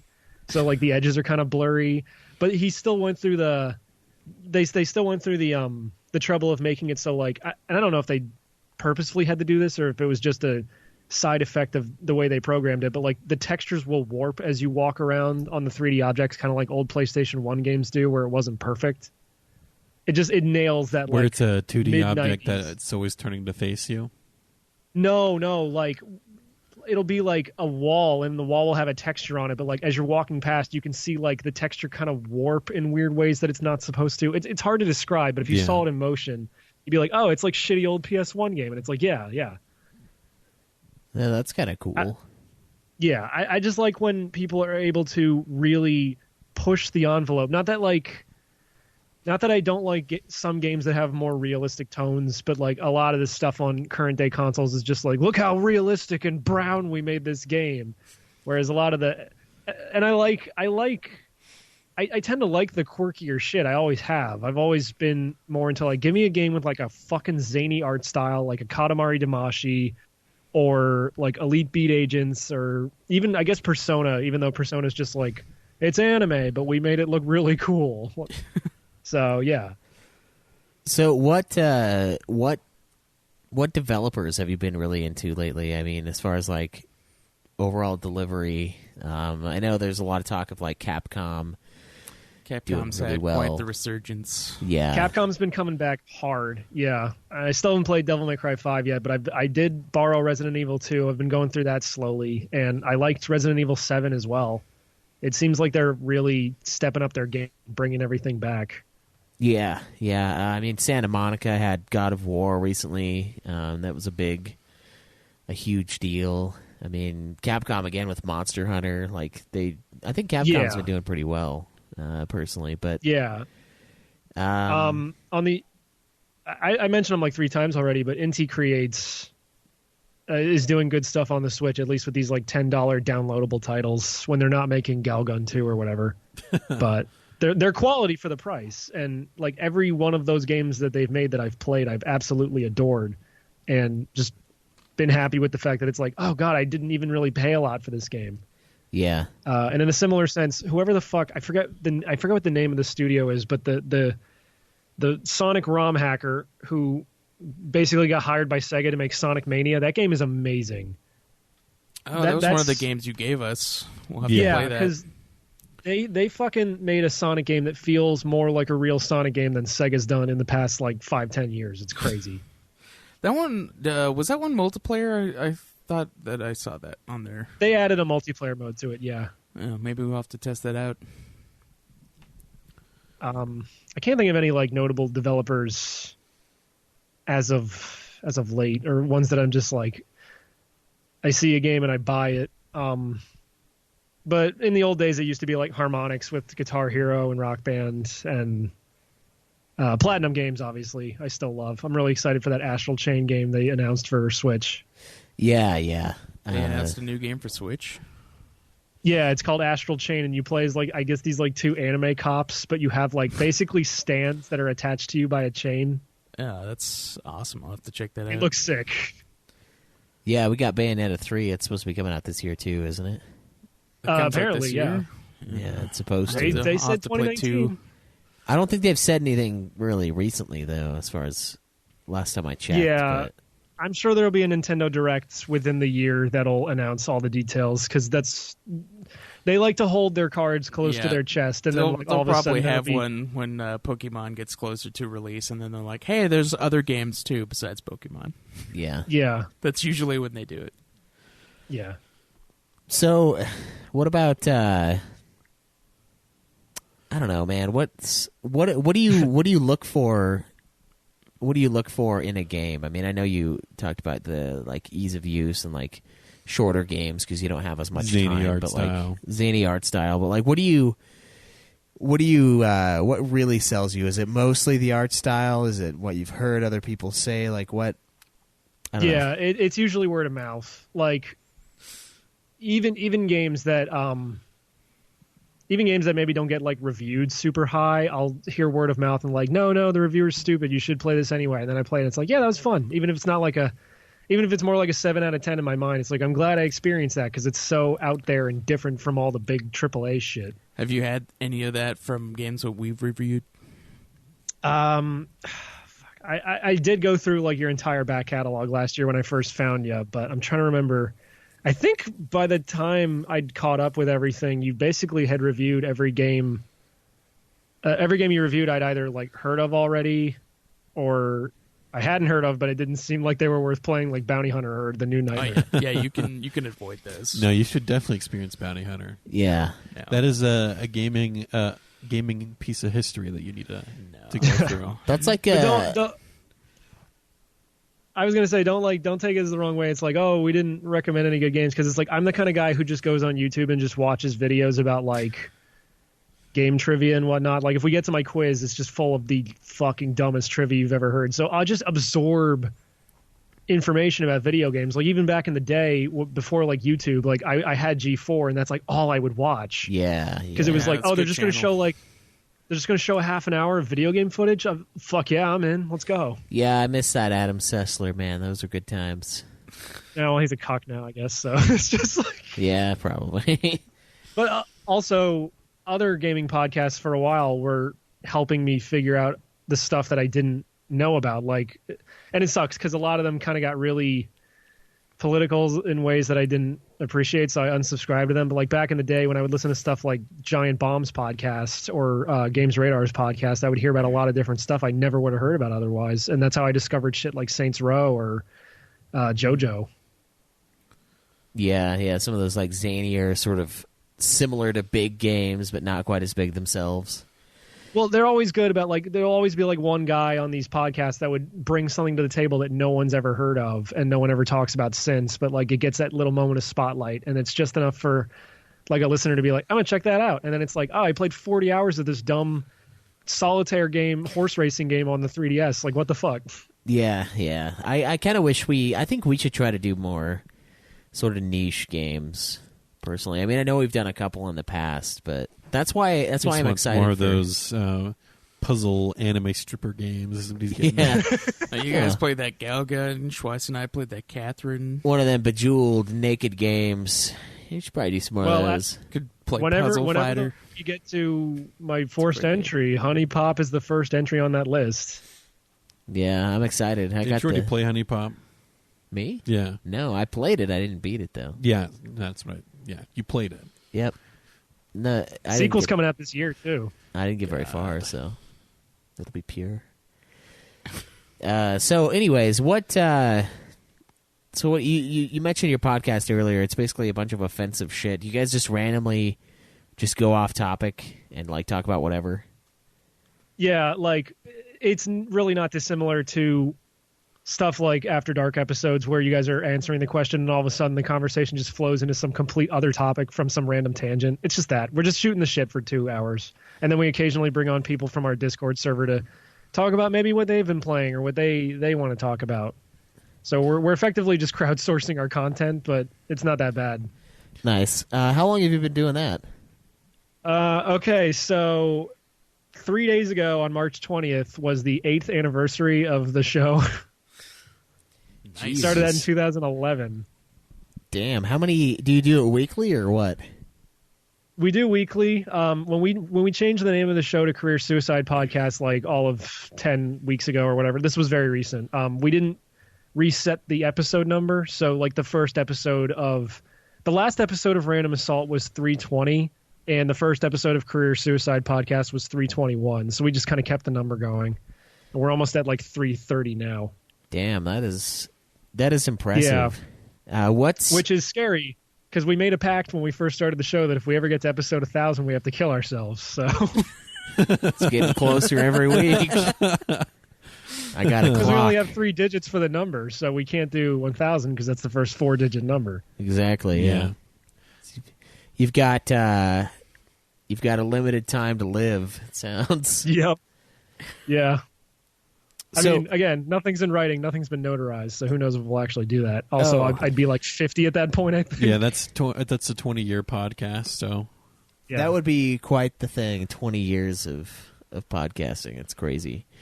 Some shows are close. Yeah. I think there are a bunch that are getting up there. Let's talk about podcasting for a little bit. I mean, I don't know about you guys, but for me, it's almost become sort of an addiction. And like I get my rocks off by like, oh, we inspired you to make a podcast, huh? Another platform for me to rage on. You should let me be on your podcast as well, you know. And I've like really gotten into that, like pay your dues to the Schweiss. Like turning into the godfather of the podcast. Yeah.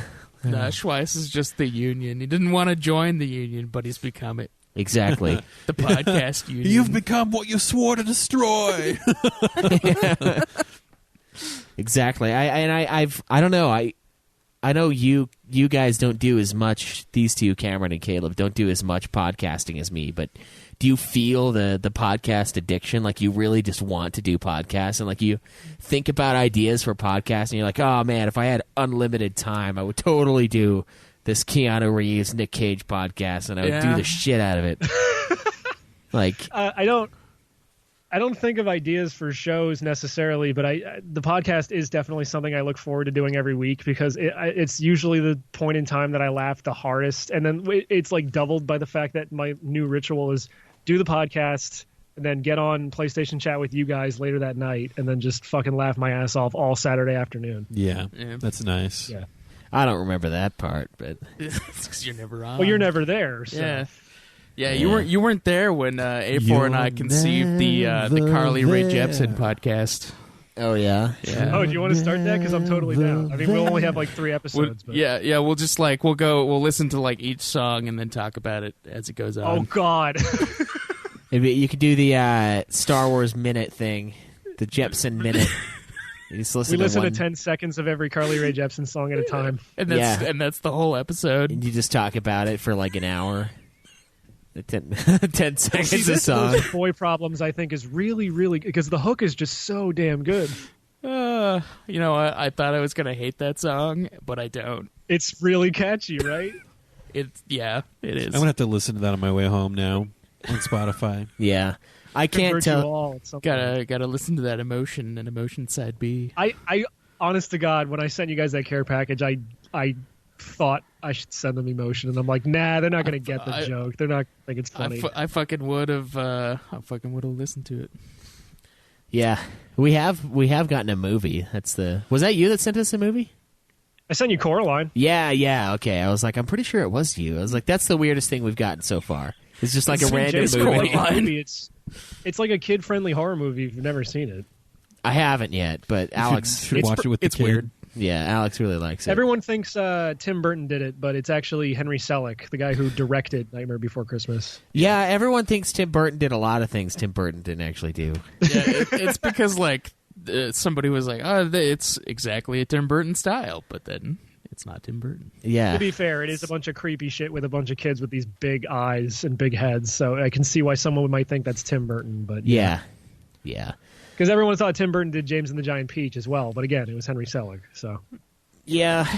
I mean, I guess it is kind of Tim Burton's sort of art style because he is Yeah, that guy is just like the Tim Burton of animation. he's the most famous guy for doing not the things he did, but he did do some of the stuff that he's famous for, just not in the way Then everyone again, thinks he did it. no one thought Tim Burton did Monkey Bone, so he's got that one at least. It's like, that shit's not on me, thank God.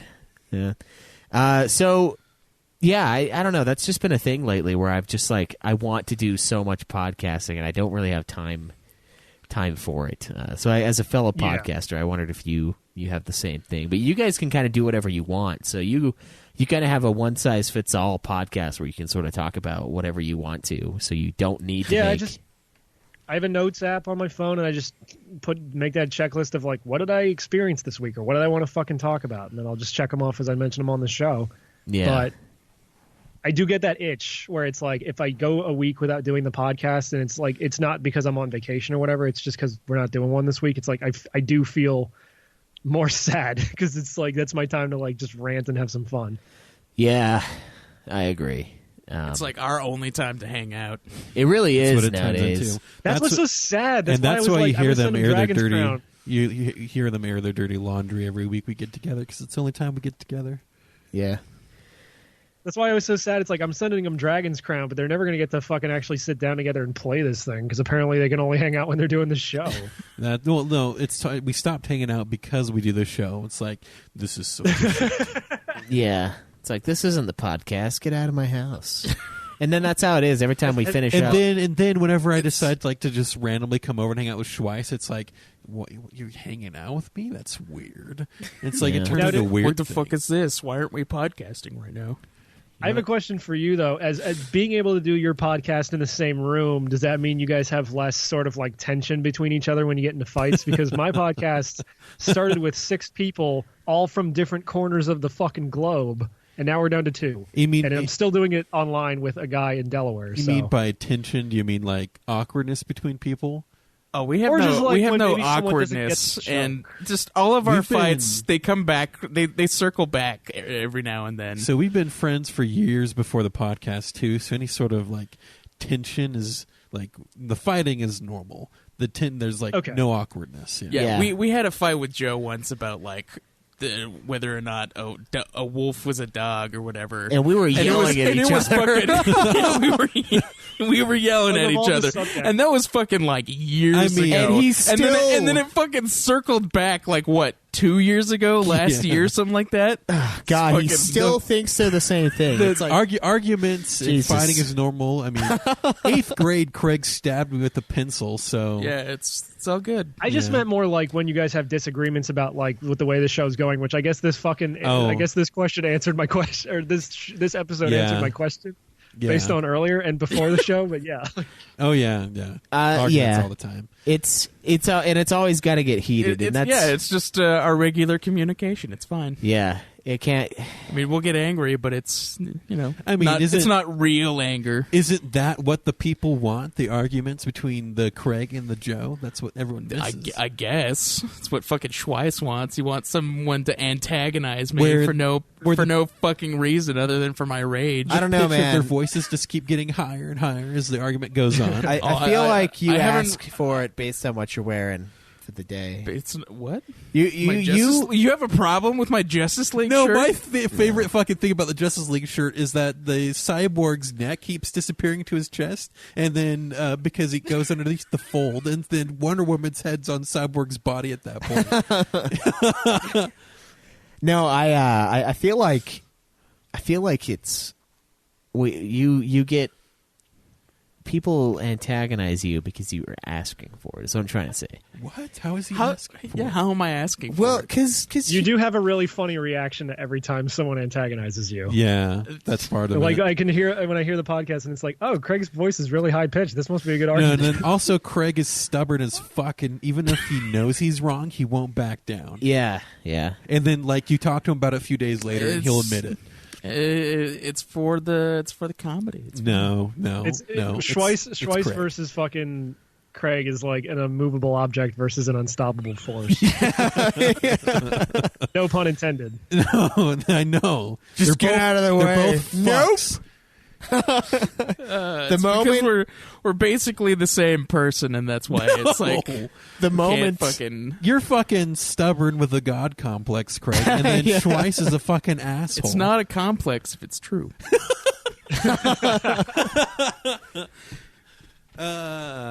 yeah, it's yeah. I only asked that though because I remember like one time when we actually went to a fucking convention and did a live show in a hotel room. My co-host was like, "See, when you make because I'm the most like acerbic asshole in my show. I just say this fucked up shit and like just try to rile people up. And then when he finally does it in a room with me, he's like, "See, I always get mad, but I can't see the dumb fucking smile on your face, but now I can." So it's like Yeah. podcasting in a room together versus podcasting over the internet is such a different fucking dynamic. Yeah. Yeah, no, it's a it's- very, especially with someone that you're not used to being in the same room with. I think we would, if we were to ever move or do it from far. I mean, Schweiss knows because he does it with Joe. It's the same dynamic because you know that person. It Yeah, kind of it is. It feels weird when they're gone though. Like when Cam. Yeah, I had can't used imagine Skype the how last. weird Ultima must have felt once he moved.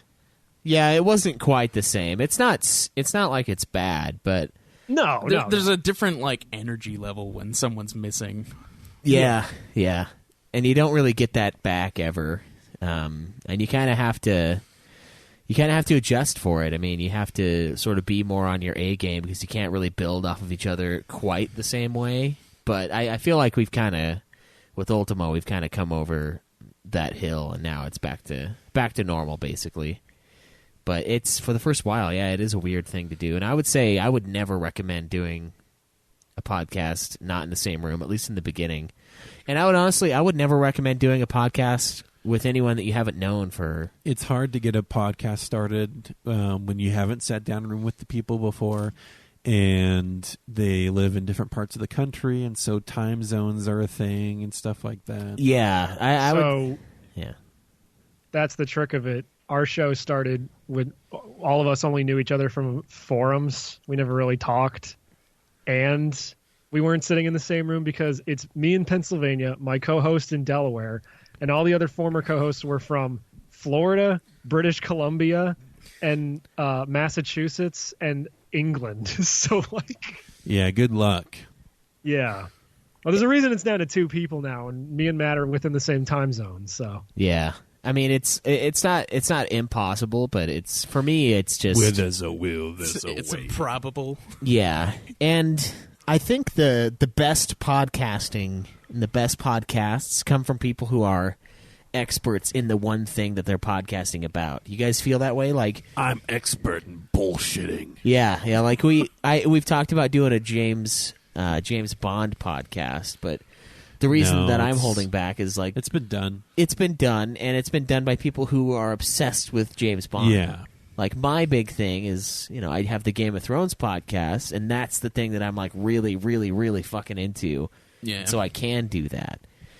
And it's, I feel like a lot of it's just the dynamic of you and the person that you're with. So like my buddy James, who I do it with, I mean, I've known him for years, and we used to hang out, and I could say some of the most offensive shit ever, and he would just love it, and it was like, it worked, Like, you have to have that. I feel like that having that dynamic is a great way to start He the show. validates me for who I am. Yeah. Like, my favorite thing, and I've said this on the show before, was the day after Trump won the presidency.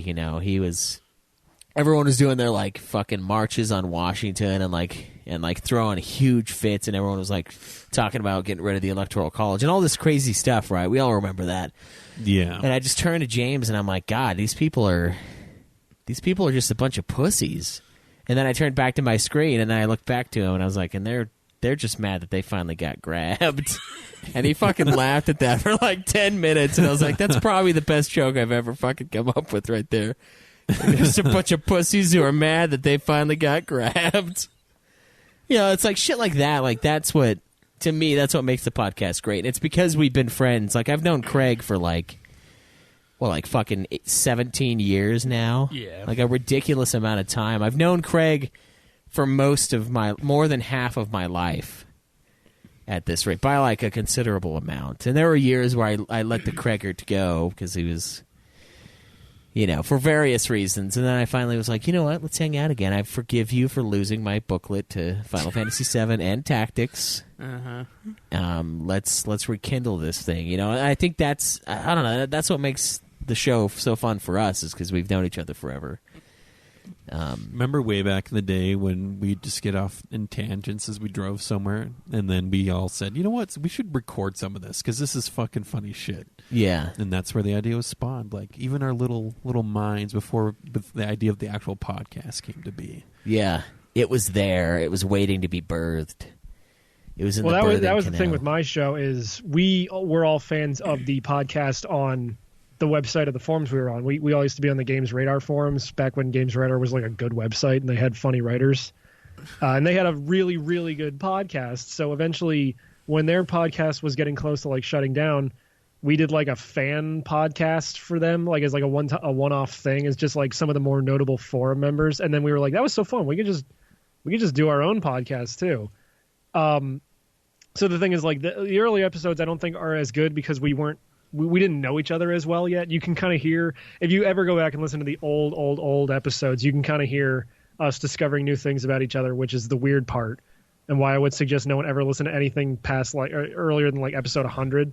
But also, like, since all of us had listened to podcasts regularly before that, I think we all kind of knew how to do. We at least had an idea of how broadcast is supposed to sound and be good. So we kind of found our voices early on in that sense, but it's also like the opposite dynamic where it's like we don't know each other yet, so it's still kind of rocky. Yeah, you don't know the limits. Yeah. The Schweiss limits. Yeah. Especially considering one of our former co-hosts, when we did that special, she was a different person, and then by the time we started Random Assault, she had transitioned to Kate. So that was a bit of a shock, but we eventually got over it, and it was all good. Yeah. We haven't had anything like that yet. I mean, Craig is probably on the precipice of his estrogen overcoming his testosterone, but hasn't What? happened yet. What? What? Don't worry about it. Just he's talking about a host transitioning, and I'm saying you're not. We haven't had to deal with anything like that quite yet, but you're getting there because of your estrogen count. Because you're fat. I do it every now and then. Jesus. Depends on when the mood strikes me. This is the Cameron podcast of explaining the joke, making it not funny anymore. Yeah, it's. I was the one who made that joke. That's true. Yeah. So. True. Yeah.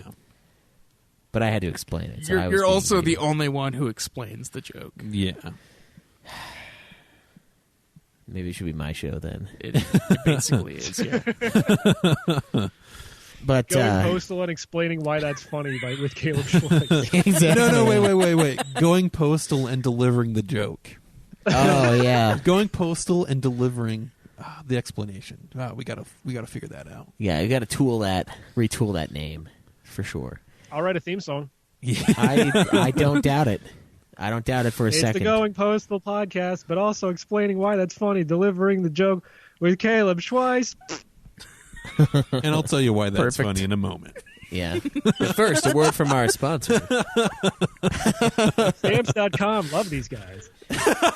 Love going postal with the stamps.com. I'll tell you what. Yeah, You know what, the that's most also, amazing. I gotta say, One way to Fucking- give it to the post office to buy your stamps from stamps.com.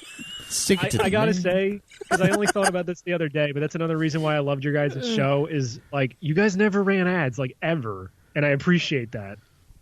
Yeah, we've got them. We got that Audible trial. We got them lined up. Yeah, Never- but that's, never like, different. ran- You yeah. guys don't take, like... Doing that for you guys, never running ads. It's not because no one wants to run an ad with us. It's because we're pure. Well, I mean, clearly, yeah.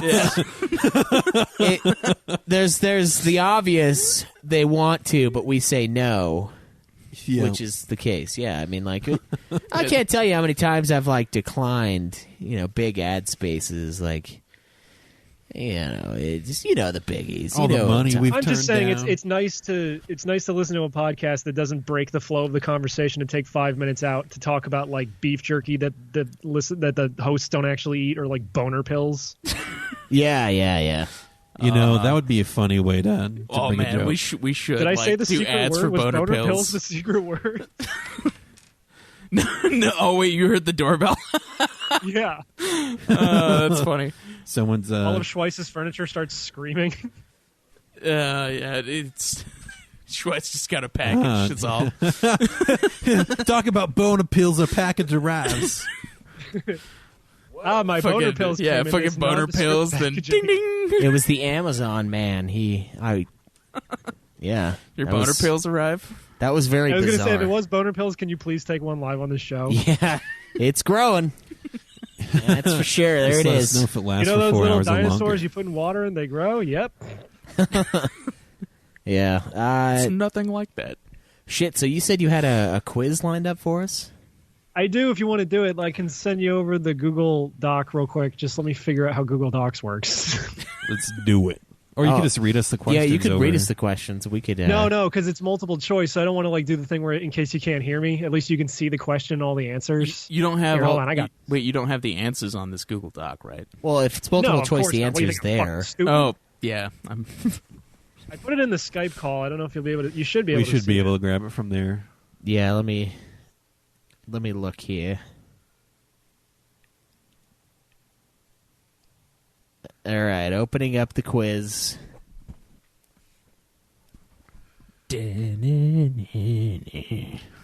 Just click. It's right there. See a little message icon and the little red dot. Oh God! Oh, we fucking hung up on him. What the fuck? Christ! That wasn't my fault. That was 100% your fault. That was 100% your fault. Jesus, man. look, man. I don't know the difference between clicking on a link and Look, exiting the call. Jesus. All right, so now what happened was I had the box and then What I happened minimized was the he's box. retarded. Is what happened. I minimized the box, and then where the conversation button was now where the end call button was. So I clicked it, Oh, and man. it fucked us. I'm glad it's called a big retarded because that's what you are. Look, man, it framed me. Shameless corrosion. I did this quiz on my own show years and years ago, but I'm still kind of proud of it. So I figured, okay, this will be fun because it's full of the dumbest video game trivia I could possibly like stuff that you guys probably won't know, which is why it's multiple choice. Make it bigger. So we if you won't be can sitting twice. here like, for 500 years, the Nude Clan attempted to figure out how many units the Sega Saturn sold until the Lord of Terror, Diablo, destroyed their house. Oh, man. All right, so we have the quiz. It's titled The Big Retarded Video Game Quiz. Question number 1. What is the maximum completion percentage you can achieve in Spyro the Dragon? A, 100%. B, 101%. C, 108%. And D, 120. The answer is C. C. Yeah, I'm pretty sure it's C. It's D. God damn it. What? Yep. It has something to do with the collectible things, right? Yeah. There's like What? a level at the end of the game where you can get an extra like 20% completion or something. Yeah, it's like fucking Symphony of the Night where the max completion is like 214.4% Yes, or something, some bullshit. shit like that. Nice. So I guess neither of us knew. I knew the Spyro games go over 100, but I didn't realize it was that far above 100. But I think that might be the highest one of the original 3. Who's this I believe Mitch the other guy two who's don't go in that here?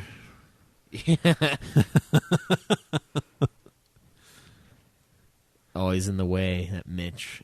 So, number 2. He Which of went these awfully games quiet. does Devil May Cry's Dante not appear in? Tatsunoko versus Capcom Ultimate All-Stars, Beautiful Joe, Red Hot Rumble, Shin Megami Tensei Nocturne, PlayStation All-Stars Battle Royale. I think it's A. I'm going to go C. Fuck it, I'll go with D, even though it's probably the wrong answer. The correct answer is A. Tatsunoko versus Capcom does not Yes. feature Dante. PlayStation All Stars does feature Dante, although it is the weird reboot Dante. Yeah, it's the DMC version. And Shin Megami Tensei Nocturne is the game that famously has the featuring Dante from the Devil May Cry series sticker on it. Oh, really? Yeah, I If you've ever remember seen reading that. that he's in there. And then Beautiful Joe, I know, has it on the PlayStation version. Shit. I guess I'm fucked. One Craig? thing to note, A4, is that we can see where you put your cursor, so don't put your cursor on the answer like you did last time. Is that what I did? Yeah. How did I put it at the beginning of the question? No, it was at the end of A. No, I have a separate notepad document open with all the answers. I'm not doing that on purpose. Yeah, you colluded with Craig. No, I knew that was the right one. Got some Pennsylvania collusion I going have on. played all 3 of those games. All right. Pennsylvania I knew. collusion is my favorite sex move. Give me the old Pennsylvania collusion. All right, so question number 3. Which of these classic Disney movies was not adapted into a video game, not including Kingdom Hearts? A, Snow White and the Seven Dwarfs. B, Pinocchio. C, Robin Hood. D, The Jungle Book. It's going to have to be C, Robin Hood. Yeah, it's Bernie Sanders, the game. I'm going to go with A. The correct answer was C. It is Robin Hood. Yeah, I was going to go with C, Yep. so I mean, no, I'm just kidding, I wasn't. I was going to go with A. Was my confidence were- the telling thing? Well, I was There thinking were it was... Snow White and Pinocchio games for the SNES. Yep. I remember that. Why the fuck would you make a Snow White game? I don't know why, but What they is did. what is there in Snow White to fucking like make a game from? It's like a Money? fucking 60-year-old movie. It's fucking people.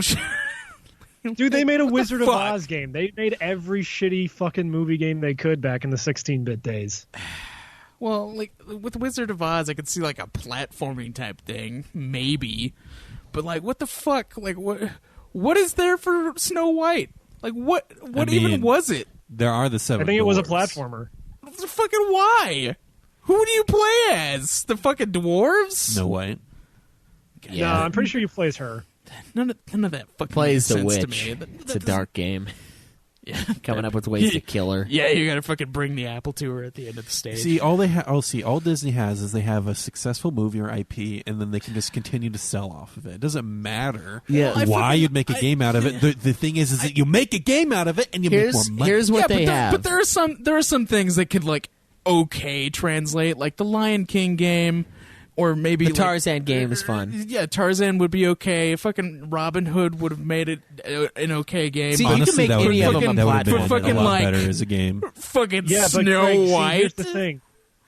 Michael Eisner doesn't give a shit. He just wants to make money, so That's true. he He's a piece fucking of tells shit. these developing houses to make these games so that your fucking Nana and Pep will buy it by accident, not knowing it's a piece of shit. Here's Yeah. what happens. There's a sink full of water, and that water is Snow White, right? They get a giant sponge, and they absorb all of that Snow White water, and then they just keep wringing that sponge out until there's nothing left. That is Disney. They do the same thing for Star Wars. They just keep wringing out that sponge. That The doesn't- last that- tendrils. that analogy Yeah. doesn't dregs. really translate because the sink is still full of Snow White. No, it's a big, And they were massive. doing it with Marvel, and there was still a lot of water in the towel. And they're like, "Damn, there's a lot of water in this." And then Brie Larson came, and she's like, "Give me that!" And she just rang it real hard. Yeah, yeah. And there's a little droplet, and they're like, "Oh my God, you've saved us." No, the sink gets fully absorbed by the giant sponge, and then they wring the So sponge there's out no. until So there's there's nothing. the sink is in the sponge now. Yeah, the sink is in the sponge. The sponge is so large it has consumed the sink in its entirety, and they'll wring it out. Isn't that a Goosebumps book? I think so. Yes, the monster, the sponge under the sink. Yeah, it is. Oh my God. Yeah, it is. I loved that one. Anyway. Analogies aside, number 4. Which of these is not the code name for a Nintendo system? A. Atlantis. B. Katana. C. Nitro. D. Project Reality. B. Katana. I'm gonna go with B as well. Greg.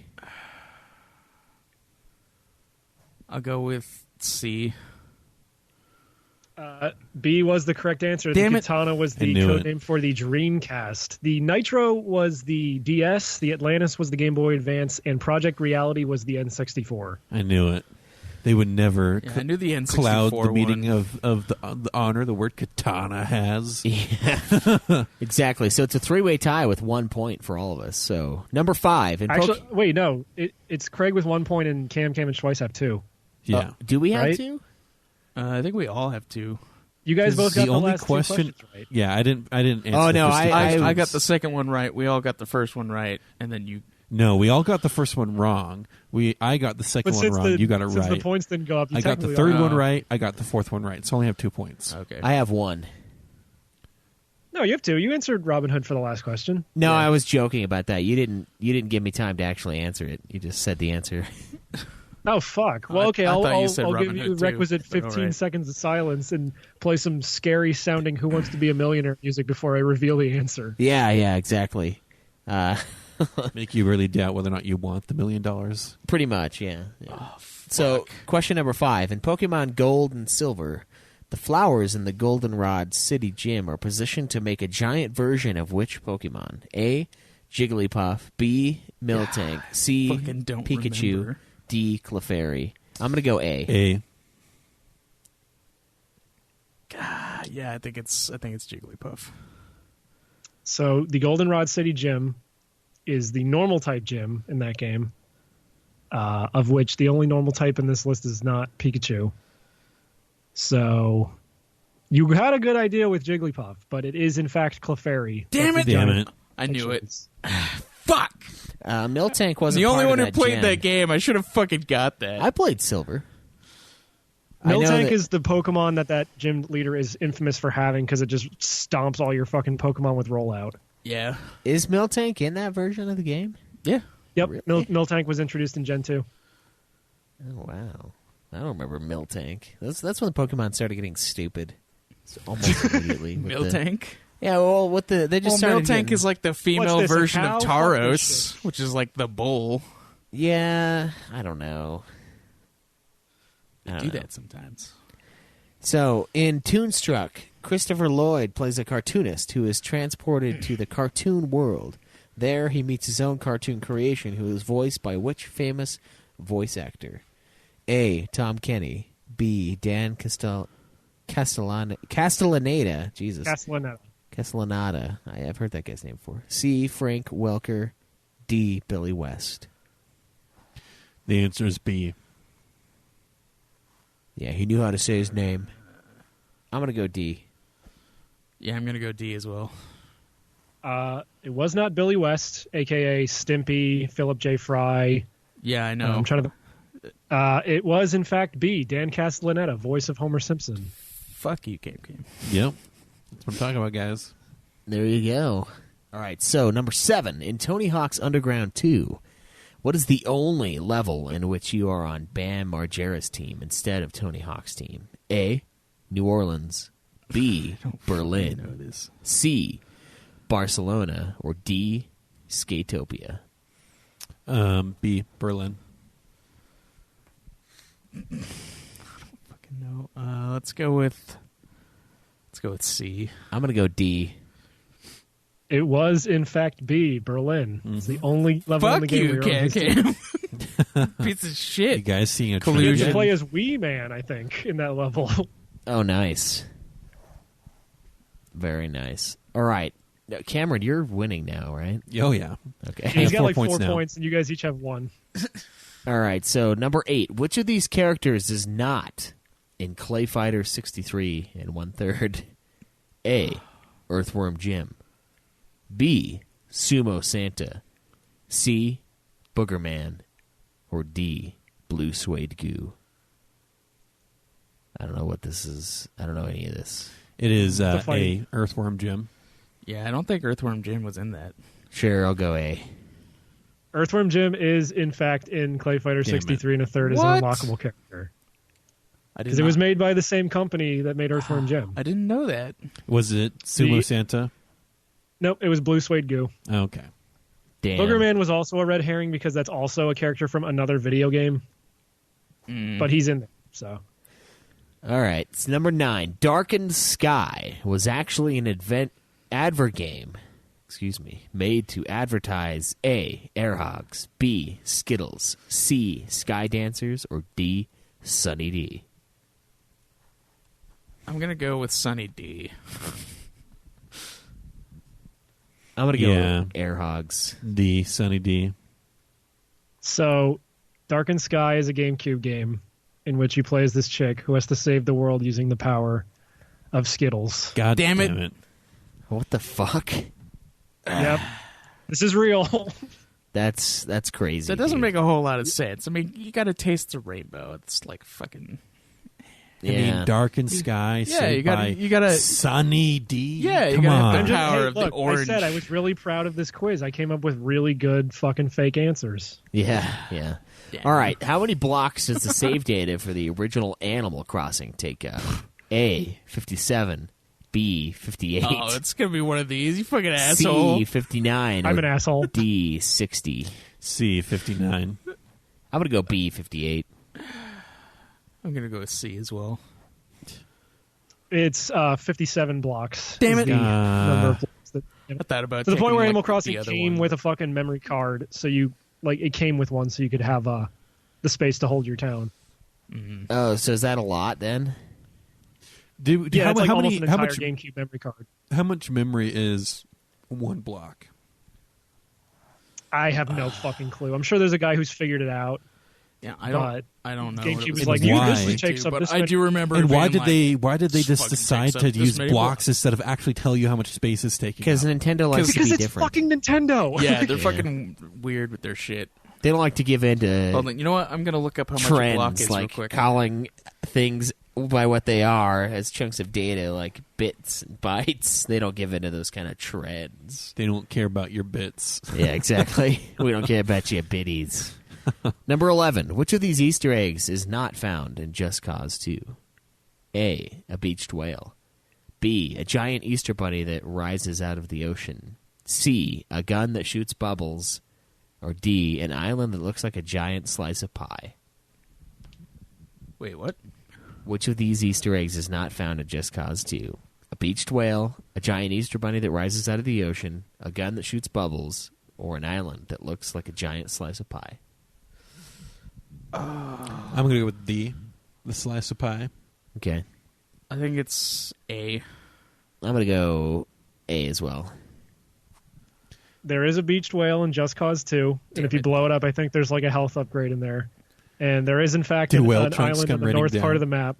What? Do whale chunks rain down? Cause damage? Yeah. And There is on the north side of that game's map an island way out in the ocean that looks like a giant slice of pie. It's like black rocks with like white snow on it to look like frosting. Can you actually The Easter visit egg it? that is not in Just Cause 2 is a giant Easter bunny rising out of the ocean. That is from Saints Row 2. Oh. Damn. Damn it. All right, number 12. What does Sweet Tooth wish for in his ending in Twisted Metal 2? A, to find out where his daughter is. B, to take Calypso's place. C, Crazy Harold, the wacky lunch sack. Or D, to be turned into a bug. C. I don't know. I'm going to go C. B. So C is the ending for him in the first game. Damn. The ending of Twisted Metal 2 has Sweet Tooth turning into a bug. Damn. Fucking what? I don't know. David Jaffe was weird back then. Oh, wow. Okay, number 13. In North America, the Trance Vibrator was compatible with one other game besides Rez. What is that game? What is this? So Rez was a rhythm game. They actually put it on VR in the PlayStation recently. But you were basically like a dude floating around in computer space, and the entire point was to give you the feeling of synesthesia. So, like, all of your senses would try to, like, align and sort of feel everything all at the same time. So it was a combination of, like, the sound of the music and the, like, visuals of the game, and they gave you that certain packages in Japan had this trance vibrator, which is basically just this big vibrating brick that you plugged into the USB on the PS2. So you could, like, use it however you want to feel the vibration of the game instead of just through the controller. Huh, that's very interesting for a PS2. Made by the same dude who would later go on to do Tetris Effect. Oh, wow. Yeah. All right, so what is the other game that the Trance Vibrator was compatible with? A, Amplitude. B, Frequency. C, MTV Music Generator 2. Or D, Space Channel 5 Part 2. The answer is C. I'm going to go D. Let's go with B, Frequency. It is, in fact, Space Channel 5 Part 2. Too specific to not be the right answer. That's what my justification was. Although that didn't matter in previous attempts doing the same exact thing. All right, on the PlayStation Underground Holiday 2004 demo disc, what demo infamously had a bug that would wipe yeah, I've your heard about memory this. card? A, Beautiful Joe 2. B, The Incredibles. C, Ratchet and Clank 3, Up Your Arsenal. Or D, Ace Combat 5, The Unsung War. I think it is... Was it Ratchet? Come on, I knew about this. It was either... Yeah, I'm going to go with D. I'm going to go with D as well. Yeah, let's go D. It was, in fact, Beautiful Joe 2 that had the bug. I remember watching a YouTube video about that. Yeah. I have only played 2 of those games. And Ace Combat 5 Which was ones? great. Ace Combat and Ratchet Clank 3. You know you get Ace Combat 5 if you buy Ace Combat 7, right? Oh, that's cool. I think I have Yeah. Ace Combat 5 on PS2 right now, though. Yeah, but you can have a PS4 version with trophies, I assume. Yeah, I can't imagine. Yeah, that'd be cool. Fuck it, that's cool. So, number 15. How many endings are in Shadow the Hedgehog? A, 9. B, 10. C, 11. Or D, 12.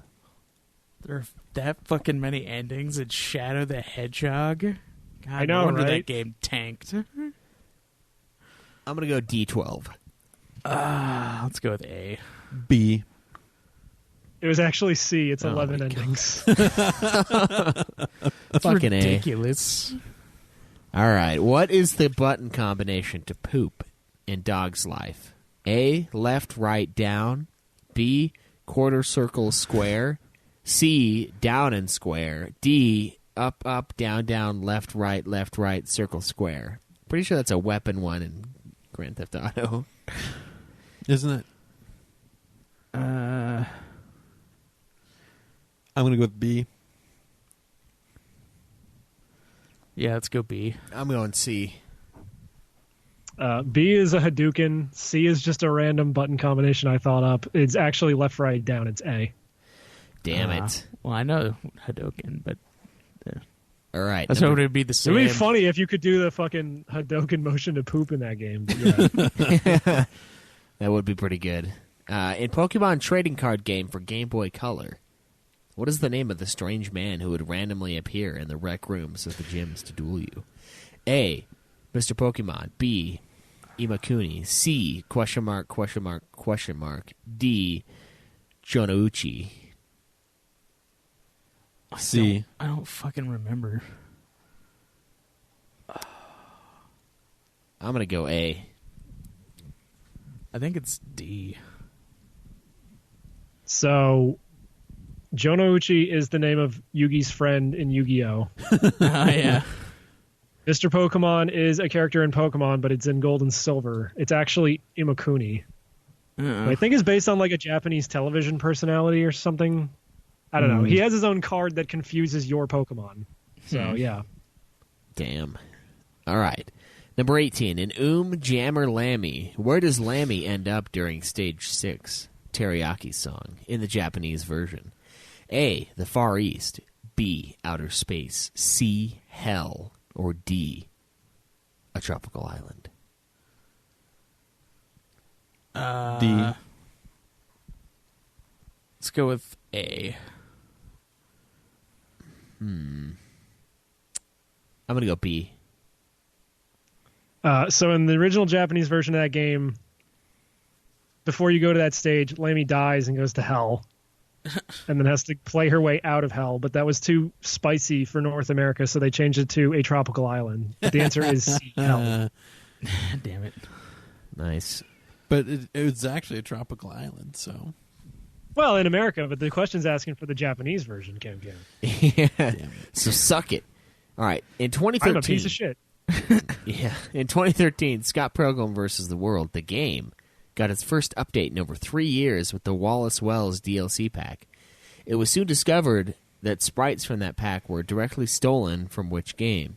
A. Sonic Battle. B. Super Dodgeball. C. Guilty Gear Dust Strikers. Or D. Street Fighter Alpha 3. Craig's the only one that's played this game. I think it was Super Dodgeball. Okay. I don't know for sure though. What do you got, Cameron? Street Fighter Alpha 3. Yeah, I'm going to go with D as well. Craig, is B your final answer? Yes. It was actually Sonic Battle. Damn it. Nice. That's kind of surprising they took it from a Sonic game. Or is that not Sonic? No, it's totally Sonic. It's like a weird kind of like, I don't want to call it like Smash Brothers because it doesn't play like Smash Brothers, but it's like a weird Sonic fighting game for the Game Boy Advance. Huh. Cool. Awesome. So, number 20. Which celebrity starred in the Myst parody game Pissed? A. Chris Farley. B. Jim Carrey. C. John Goodman. Or D. Dana Carvey. Who would be pissed out of those people? A. Chris Farley. Let's go with D. I'm going to go with A. I was initially going to go with D, but I'm going A. It was John Goodman. I was thinking about John Goodman, but then I was like, nah. He's Man. not pissed. All right. Crush 40, famous for doing the music in the Sonic series during the early to mid-2000s, first did the music for the NASCAR arcade game under what name? A. Sons of Angels. B. Thunder Road. C. Wings of Glory. Or D. Crush 39. So this is the NASCAR name of the game? Yeah, there's a NASCAR arcade game. Oh, okay. Arcade game. Let's go with Crush 39. All right. Crush 39 for Craig. Let's go with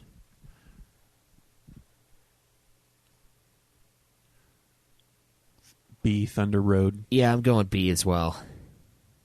It was actually Sons of Angels. The album of the NASCAR arcade game is called Thrill of the Feel, and if you want butt rock that sounds like it should be in a NASCAR game that's really good, you should listen to that album.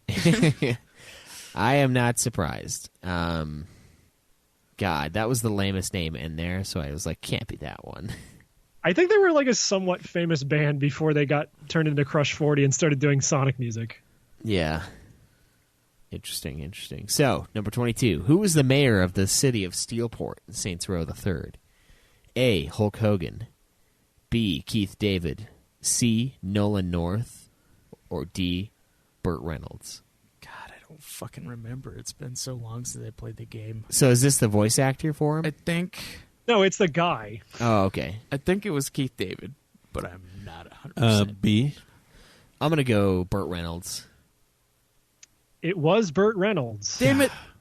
That's a great... Keith David is in Saints Row 4 as your vice president. Yeah, I know. That's why I was like, is he in that one? That's why I was thinking. I remember him being in 4.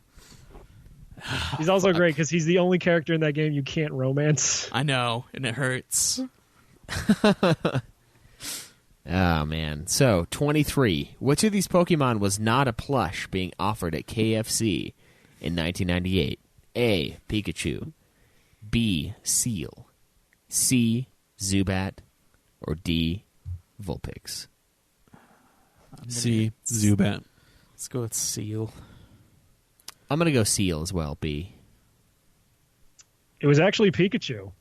What? Fuck, really? That makes no sense. KFC had like 4 Pokemon plushies they were giving out at that time, and they were Seal, Vulpix, Zubat, and Dratini. Like, of all things, not Pikachu. It was really weird.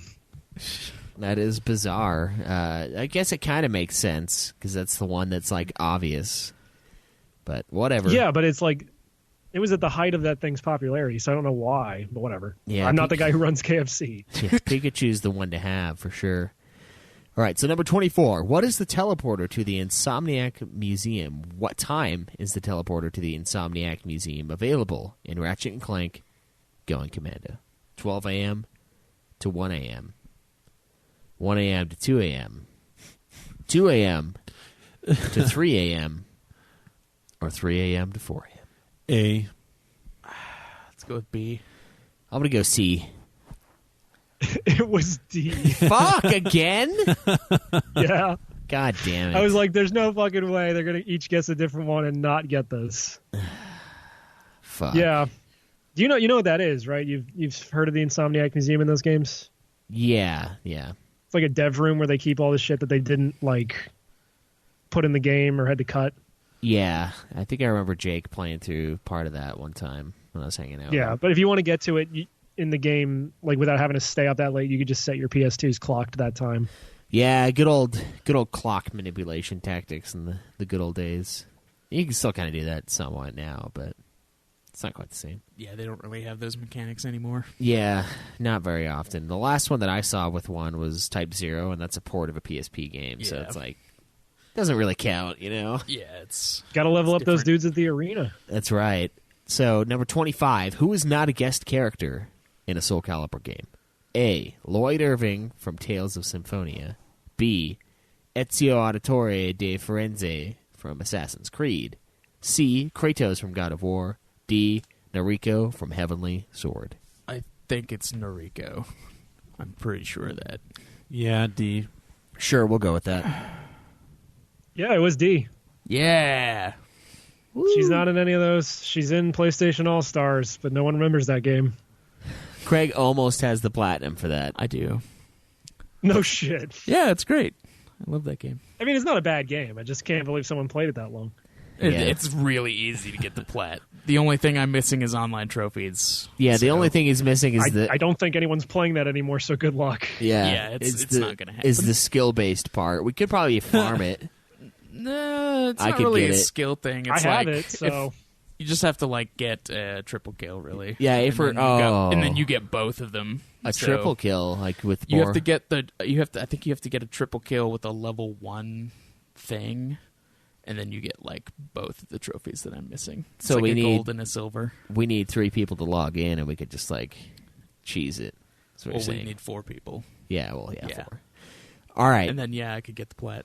The final question, number 26. Before they lost the rights, Journey to Silius for the NES was originally going to be a tie-in game for what movie? A. Star Wars. B. The Terminator. C. The Last Starfighter. D. Killer Clowns from Outer Space. I'm going to go with C, Last Starfighter. Yeah, I'm doing that too. Yeah, let's go see. It was actually the Terminator. God. Really? Fucking damn it. Yeah, they were going to make it a Terminator game, and then they lost the rights. They just kind of turned it into a generic, like, run-and-gun game. Oh, Great music, though. Journey to Silius sounds like a space game. Kind of, yeah. Yeah, well, hence the red herrings. Yeah. Yeah, fuck. Well, But now that thank you hate me. Yeah, no kidding. These are rough. The only one I thought I was gonna get, I didn't, which is the fucking. I was going to say, I basically was doing Stump the Host from UFF, but, like, through all of video games, and, like, a few years before I think you guys did that. Yeah.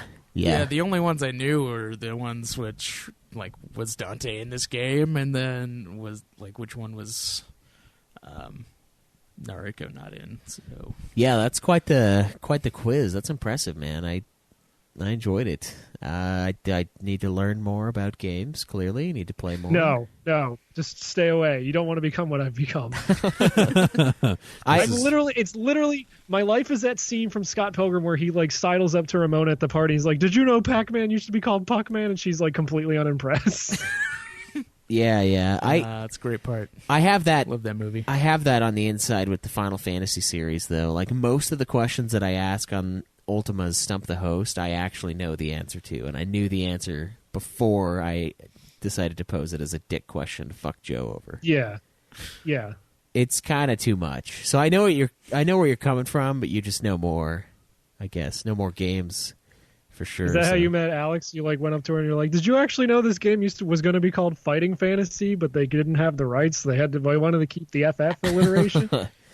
No, but one of her earliest memories of me was at work, and I was talking to this guy who played Final Fantasy 12, and I got the Order of Ambrosia in that game, which is like the ultimate rank, for completing the bestiary, basically, and doing all of the shit in the game. And I told that guy about it, and we had this stupid bullshit thing where we had to share positive moments from the week. And he shared that as his positive moment, as him being excited for me getting that. And then he told me to tell everyone how much time it took me. And I said 120 hours. And Alexandria's just like, Jesus, who has that kind of time? And so that's how I got her. I was like, hey, She saw Got what a the Order colossal of waste of Ambrosia. time you have on your hands. Yeah, when you mention Order of Ambrosia, the panties come flying off. I'll tell you that. You'll know when you get it. It's a key to the city, but the city is down below, if you know what I'm saying. Yeah, so I thought that was kind of funny. But no, I mean, I wouldn't say my Final Fantasy knowledge has particularly gotten me far, but, still cool to have. Still, you got her Order of Ambrosia. That's right, yeah. Get that sweet order. Anything can be an innuendo if you say it a certain way. It really can, yeah. That's the beauty of language. Hell yeah, I counted the sheep with that chick. You what? Yeah, I counted the sheep, 1, 2, ba-da. Roll over, go to sleep. Count the sheep. You only counted 2 sheep twice? Yeah, then I rolled as long over. As it took. I mean, yeah, you count as many as you need. That's the whole point of counting sheep. It's not to He's get a 2-sheep chump. Yeah. It's not to get to a certain number of sheep. It's to go to sleep. Which is what I did. Oh, man. It's like golf. The The Craig lower had the 2 score, the points. better, Cam right? had 5. Schweiss had 4. Cam wins the Slim Jim, but I can't send you a Slim Jim through Skype, so I guess I'll just I want you to mail me a fucking Slim send you Jim now. Yeah, I'll just send you a JPEG of Randy Savage on Twitter later. Oh, yeah. No, I want a mailed Slim Jim. I want to have your meat Okay, in my hold mouth. on, let That's me what I'm just- saying. Hold on. I'm going to send you a mental Slim Jim. I shit myself. Does it smell like a Slim Jim, though? Oh, yeah. Oh, yeah. Snap it to a Slim Jim. Yeah, fuck, man. That Skyrim mod. Somebody sent me a Skyrim mod, and it's fucking Macho Man Randy Savage as the dragons instead. Yeah. And it was pretty good because every time it was like, yeah, the flames just start ripping out. I mean, your favorite's still fucking Thomas. Thomas the Train. Yeah, that was pretty fucking good. Did you? Oh man, have you seen the My Little Pony one? Yeah, that one was good too, but it wasn't as good as Yeah, Thomas the Train is like Thomas is peak. perfect. Yeah, so fucking. My girlfriend's got the PC version of Resident Evil 2. I'll have to get her to download that mod for Mr. X. Yeah, there's a Thomas Tank Engine mod for Mr. X. It's not as smooth as the Skyrim one to me, but it's still pretty fucking funny. Yeah, it's great. Yeah. But just the fucking solid float, and then off in the sky. yeah, you see him in the clouds, super far off. The fucking flame. It's so fucking beautiful. God. It's way more terrifying than an actual dragon. Yeah. Yeah. So, A4, this has been a pretty good guest episode. I hope you had a lot of fun hanging out with us. It's kind of No, it weird sucked. because we kind of hang out on PlayStation Network anyway. Yeah, it's very, very similar to this episode. Yeah. Disjointed. Anger. I'm just yelling random facts and interrupting everybody. Yeah, that's basically all we do. You know, I'm surprised we didn't spend like 20 minutes talking about Carly Rae Jepsen, to be honest. Yeah. It's like every time you I have mean, a we can when we conversation start our with show. A4, you know, it's like Carly Rae Jepsen just seeps in there. Maybe that's why I've been away. You know, I could feel it.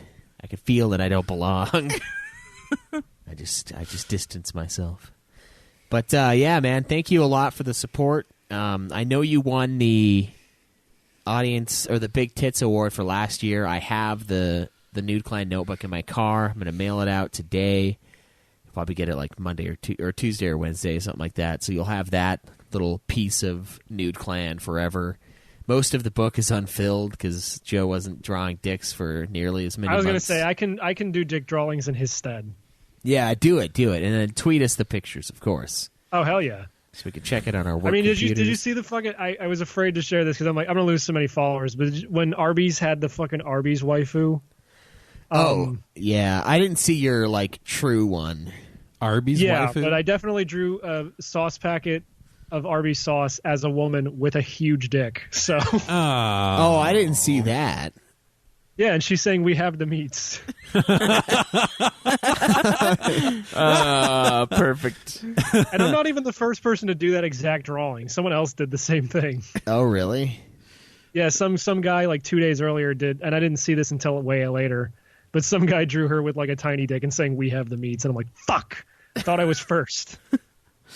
Nice. They did the sauce packet too and everything. No, it's like she's wearing basically like a giant Arby's sauce packet as a dress, and then like her hair is made of Arby's sauce.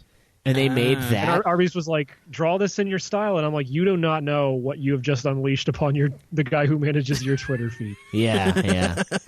Wait, I love that you got Meat Mountain, like, over the crotch region, too. Well, because that was going to be the alternate caption was her going, you ordered the Meat Mountain? Nice. You ordered the meat mountain. Oh, man.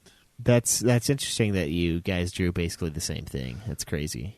It's not really. We're all kind of just different flavors of retarded, but like we're all the same kind of retarded. See, we're all on the spectrum in our own special way. Yeah. The Like spectrum if being retarded is a burger, like I'm like a cowboy burger, and the other guy was like a fucking burger with an egg on it. It's still a burger. Yeah. That is true. I haven't gone for the burger with the egg on it yet, but I've been eyeing it. I've been eyeing it at the Red Robin. It's pretty good. I bet it is, but man, I can't get past that. Can't get past that Whiskey River barbecue. Man. I just can't. That's a can't good one put it down. too. Anyway, Are you this talking about episode- Red Robin? This Yeah. episode brought to you by Red yeah, Robin. dude. I put Yum. that seasoning salt on everything. Yeah, it's fucking great seasoning salt. Seasoning salt your ass. Yeah, do it. Like by the time I'm done at Red Robin, my steak fries are just covered in a crust of that salt. Nice. Good stuff. It's all about that liquid smoke and the fry sauce. That's where I get Hell my yeah. rocks off. But shit, yeah, man. Thanks for all the support you've given us over the years for all the shows. Thank It's you. literally been 1 year, but like, yeah. Well, yeah, but I guess that's true. Yeah, it only has been 1 year. But we really appreciate the games you've sent us, so much so that we haven't even bothered to play them yet. I did play some King's Crown, in my defense. Dragon's Crown. Don't even know what the name of it is. And it was fun. Big titty bitches everywhere in that game. It's the You play as the Amazon or the Sorceress? Sorceress. Oh, yeah. Huge. Did we ever discuss how you found the show? Was it through UFF? Yeah, well, how did you find it? Yeah. I was just getting tired of a bunch of these video game podcasts for getting a little, again, like I said, like political in ways I just wasn't jiving with anymore. And then I clicked on UFF because I was just going through like whatever the newest gaming podcasts were on iTunes. I'm like, I like Final Fantasy. I haven't beaten most of them, but I like it. So yeah, I'll follow these guys. And then you're like, oh, we have a general gaming show. And I'm like, oh, cool. I followed that. So here we are. Nice. When you say political, do you mean like Schweiss's political rants or like what? No, I mean like just to get really blunt, cucky. Like, and political correctness. I was listening to the Giant Bombcast for years, and at some point one of them said, and I quote, "the inherent racism of Cuphead," and I'm like, I'm done. What? Yeah.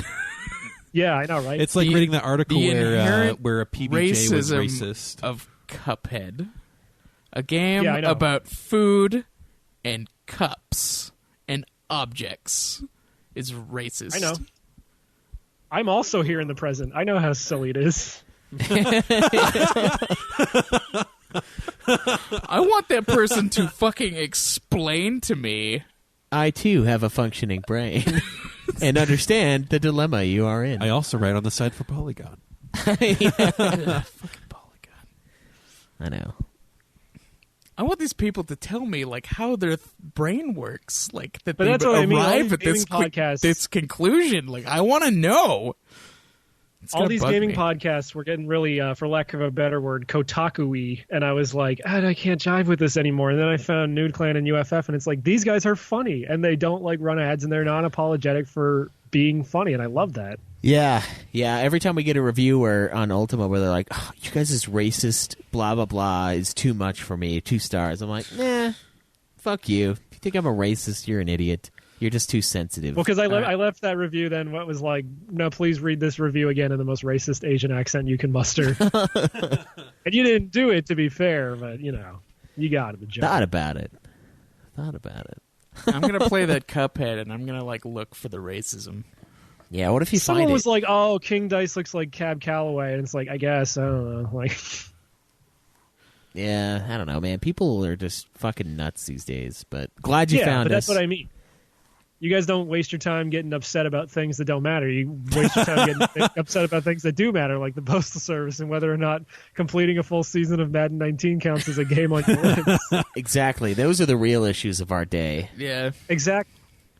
So glad you can come together. We all come together in the same cause of what does count as beaten, and should it be DLC, even if it wasn't actually. Oh no, DLC. you were absolutely wrong about that separate ways bullshit. Don't even get me started. Fuck you guys. I think that one actually was part of the original game, though. One of them isn't, though. I can't remember which one. If it's Separate Ways or. I think it's the spirit of DLC that really counts. No. the spirit of DLC. Craig gets too caught up in the word of the law, and I'm more about. Would the you say that spirit. me beating Super Mario Brothers 1 with save states is in the spirit of beating the game? Because I did beat every level at least once. I just had to use save states to get between them. I would count that. Yeah. I would No. count it as beaten. Fucking save states is using an outside mechanic to fucking cheat your way through it. No, it's not really. It's that not outside. an in-game feature. It's a feature of the system you're using. Well, I already removed it from my hogs, so it doesn't matter anymore, but still. See, I put Basically, Legend. like using an emulation and then like going at 20 times speed to like power grind. That's not. It's not at all like that, because in Zelda you What about can't. Final exactly Fantasy 9 or like that. 12? I mean, that's an in-game feature at that point. It's not a thing of the system. So, But they it's technically basically an put an emulated copy of in-game PS1 cheat or that's PS2. fine. Is what they did. I counted Legend of Zelda as beaten. I know, and you shouldn't have. Joe did it too, and he shouldn't have. See, isn't this much more interesting than wondering what gender a We fucking Apex literally character went is? over like what cheating Slightly. is, and Joe just like tried to sneak past it the fact that he used save states, which he identified as cheating because it's not a thing of the game. It's an outside system that allows for it. Yeah, I suppose. I don't know. That's what cheating is. No, I think there's Yes. more. If you There's have more to than- put- Not cheating if you don't get caught. I mean, Yeah, exactly. I guess. Just keep telling yourself that. Yeah. But what if you watched a guide and you did what the guide did? Is that cheating? Because you're still doing it yourself. But it was an outside source that helped you do the thing, which is the same as a save state. So, That's like gaming. That's like gaming cuckoldry. It's you watch someone else beat the game for you, and then Yeah. you went and did it later. counts though because you still did it yourself, It's just, right? it's just you being a cuck. But yeah. See, Schweiss, what a good analogy is. Yeah.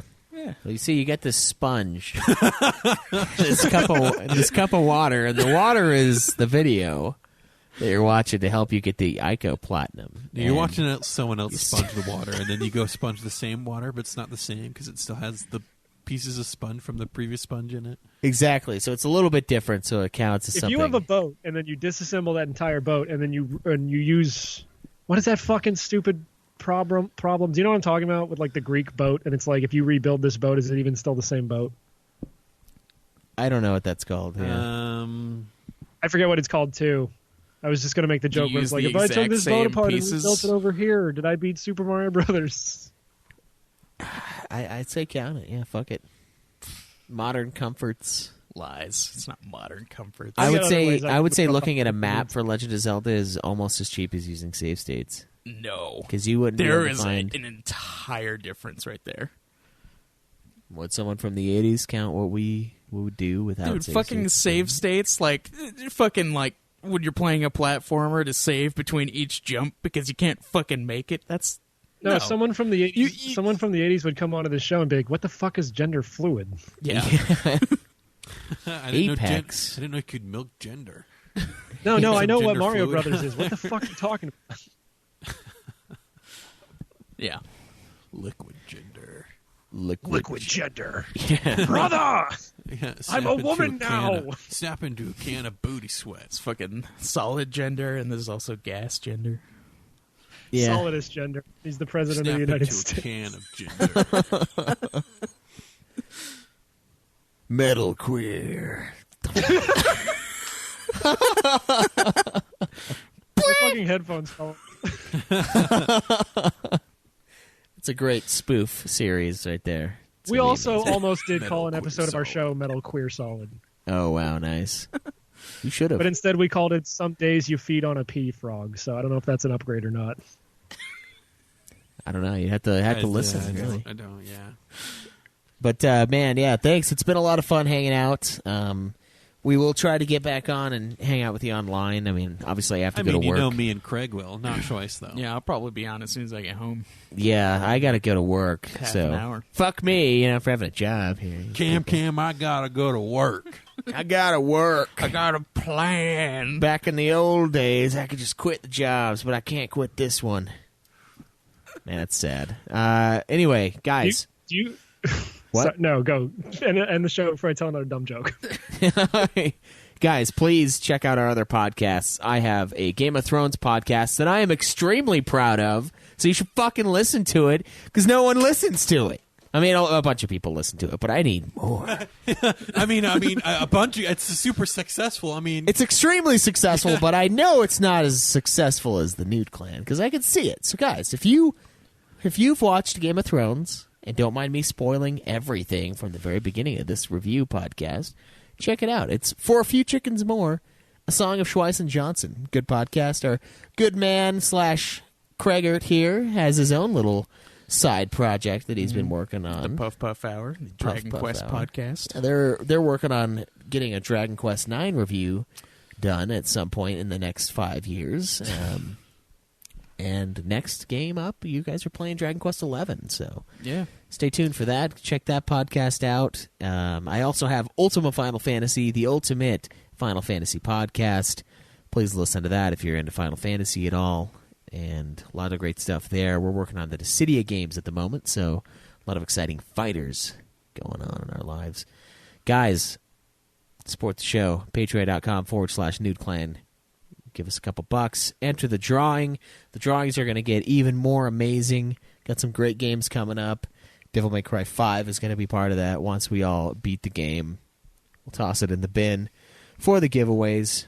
Gonna increase the giveaways qualities. No longer will it just be Joe's secondhand Crouching Tiger, Hidden Dragon games. We're talking some legit shit in there. So every dollar you give us on Patreon gives you one entry into the monthly drawing for the games. The more you give, the more chance you get. And the better you'll feel about supporting us having... Yeah, and you could have your own episode like this. Exactly. Where we just bullshit. Yeah, but you can bullshit with us. And, yeah, check that out. There's a direct PayPal link if you want. You can buy through Amazon, through our link on nudeclan.net, where you can find all of this and so much more. Tweet me at UFF Podcast. Me at Obsidian Bob. Me at NudeClan Cam. And our guest... Oh, sorry, go ahead. If you want to see some anime titties and some shitty hot takes, you can tweet me at AForExtreme. Yeah, and, guys, all of this and so much more. Nude Clan. So much Nude Clan. audibletrial.com / You sound like Nude Trump. Clan. There's going to be so much Nude Clan. It's going to be great. You're not going to believe the kind of Nude Clan we have here. Go to the website. It's a great website. You know what? Try going to it. I can't wait till, like, Final Fantasy Union forgets to renew their website and we can pull, like, a Trump Jeb Bush thing where, like, JebBush.com goes to fucking Ultima. Yeah, look at that, Union. We have your website now. Every time somebody tries to go to ffunion.com, they go to Ultima, and they see an episode we did 2 years ago because we don't update the site. Can't wait for that to happen. But, guys, give us some reviews, share the show, help us grow, and we will see you guys again next week. Enjoy the nude. Time to get good. Live always in the nude.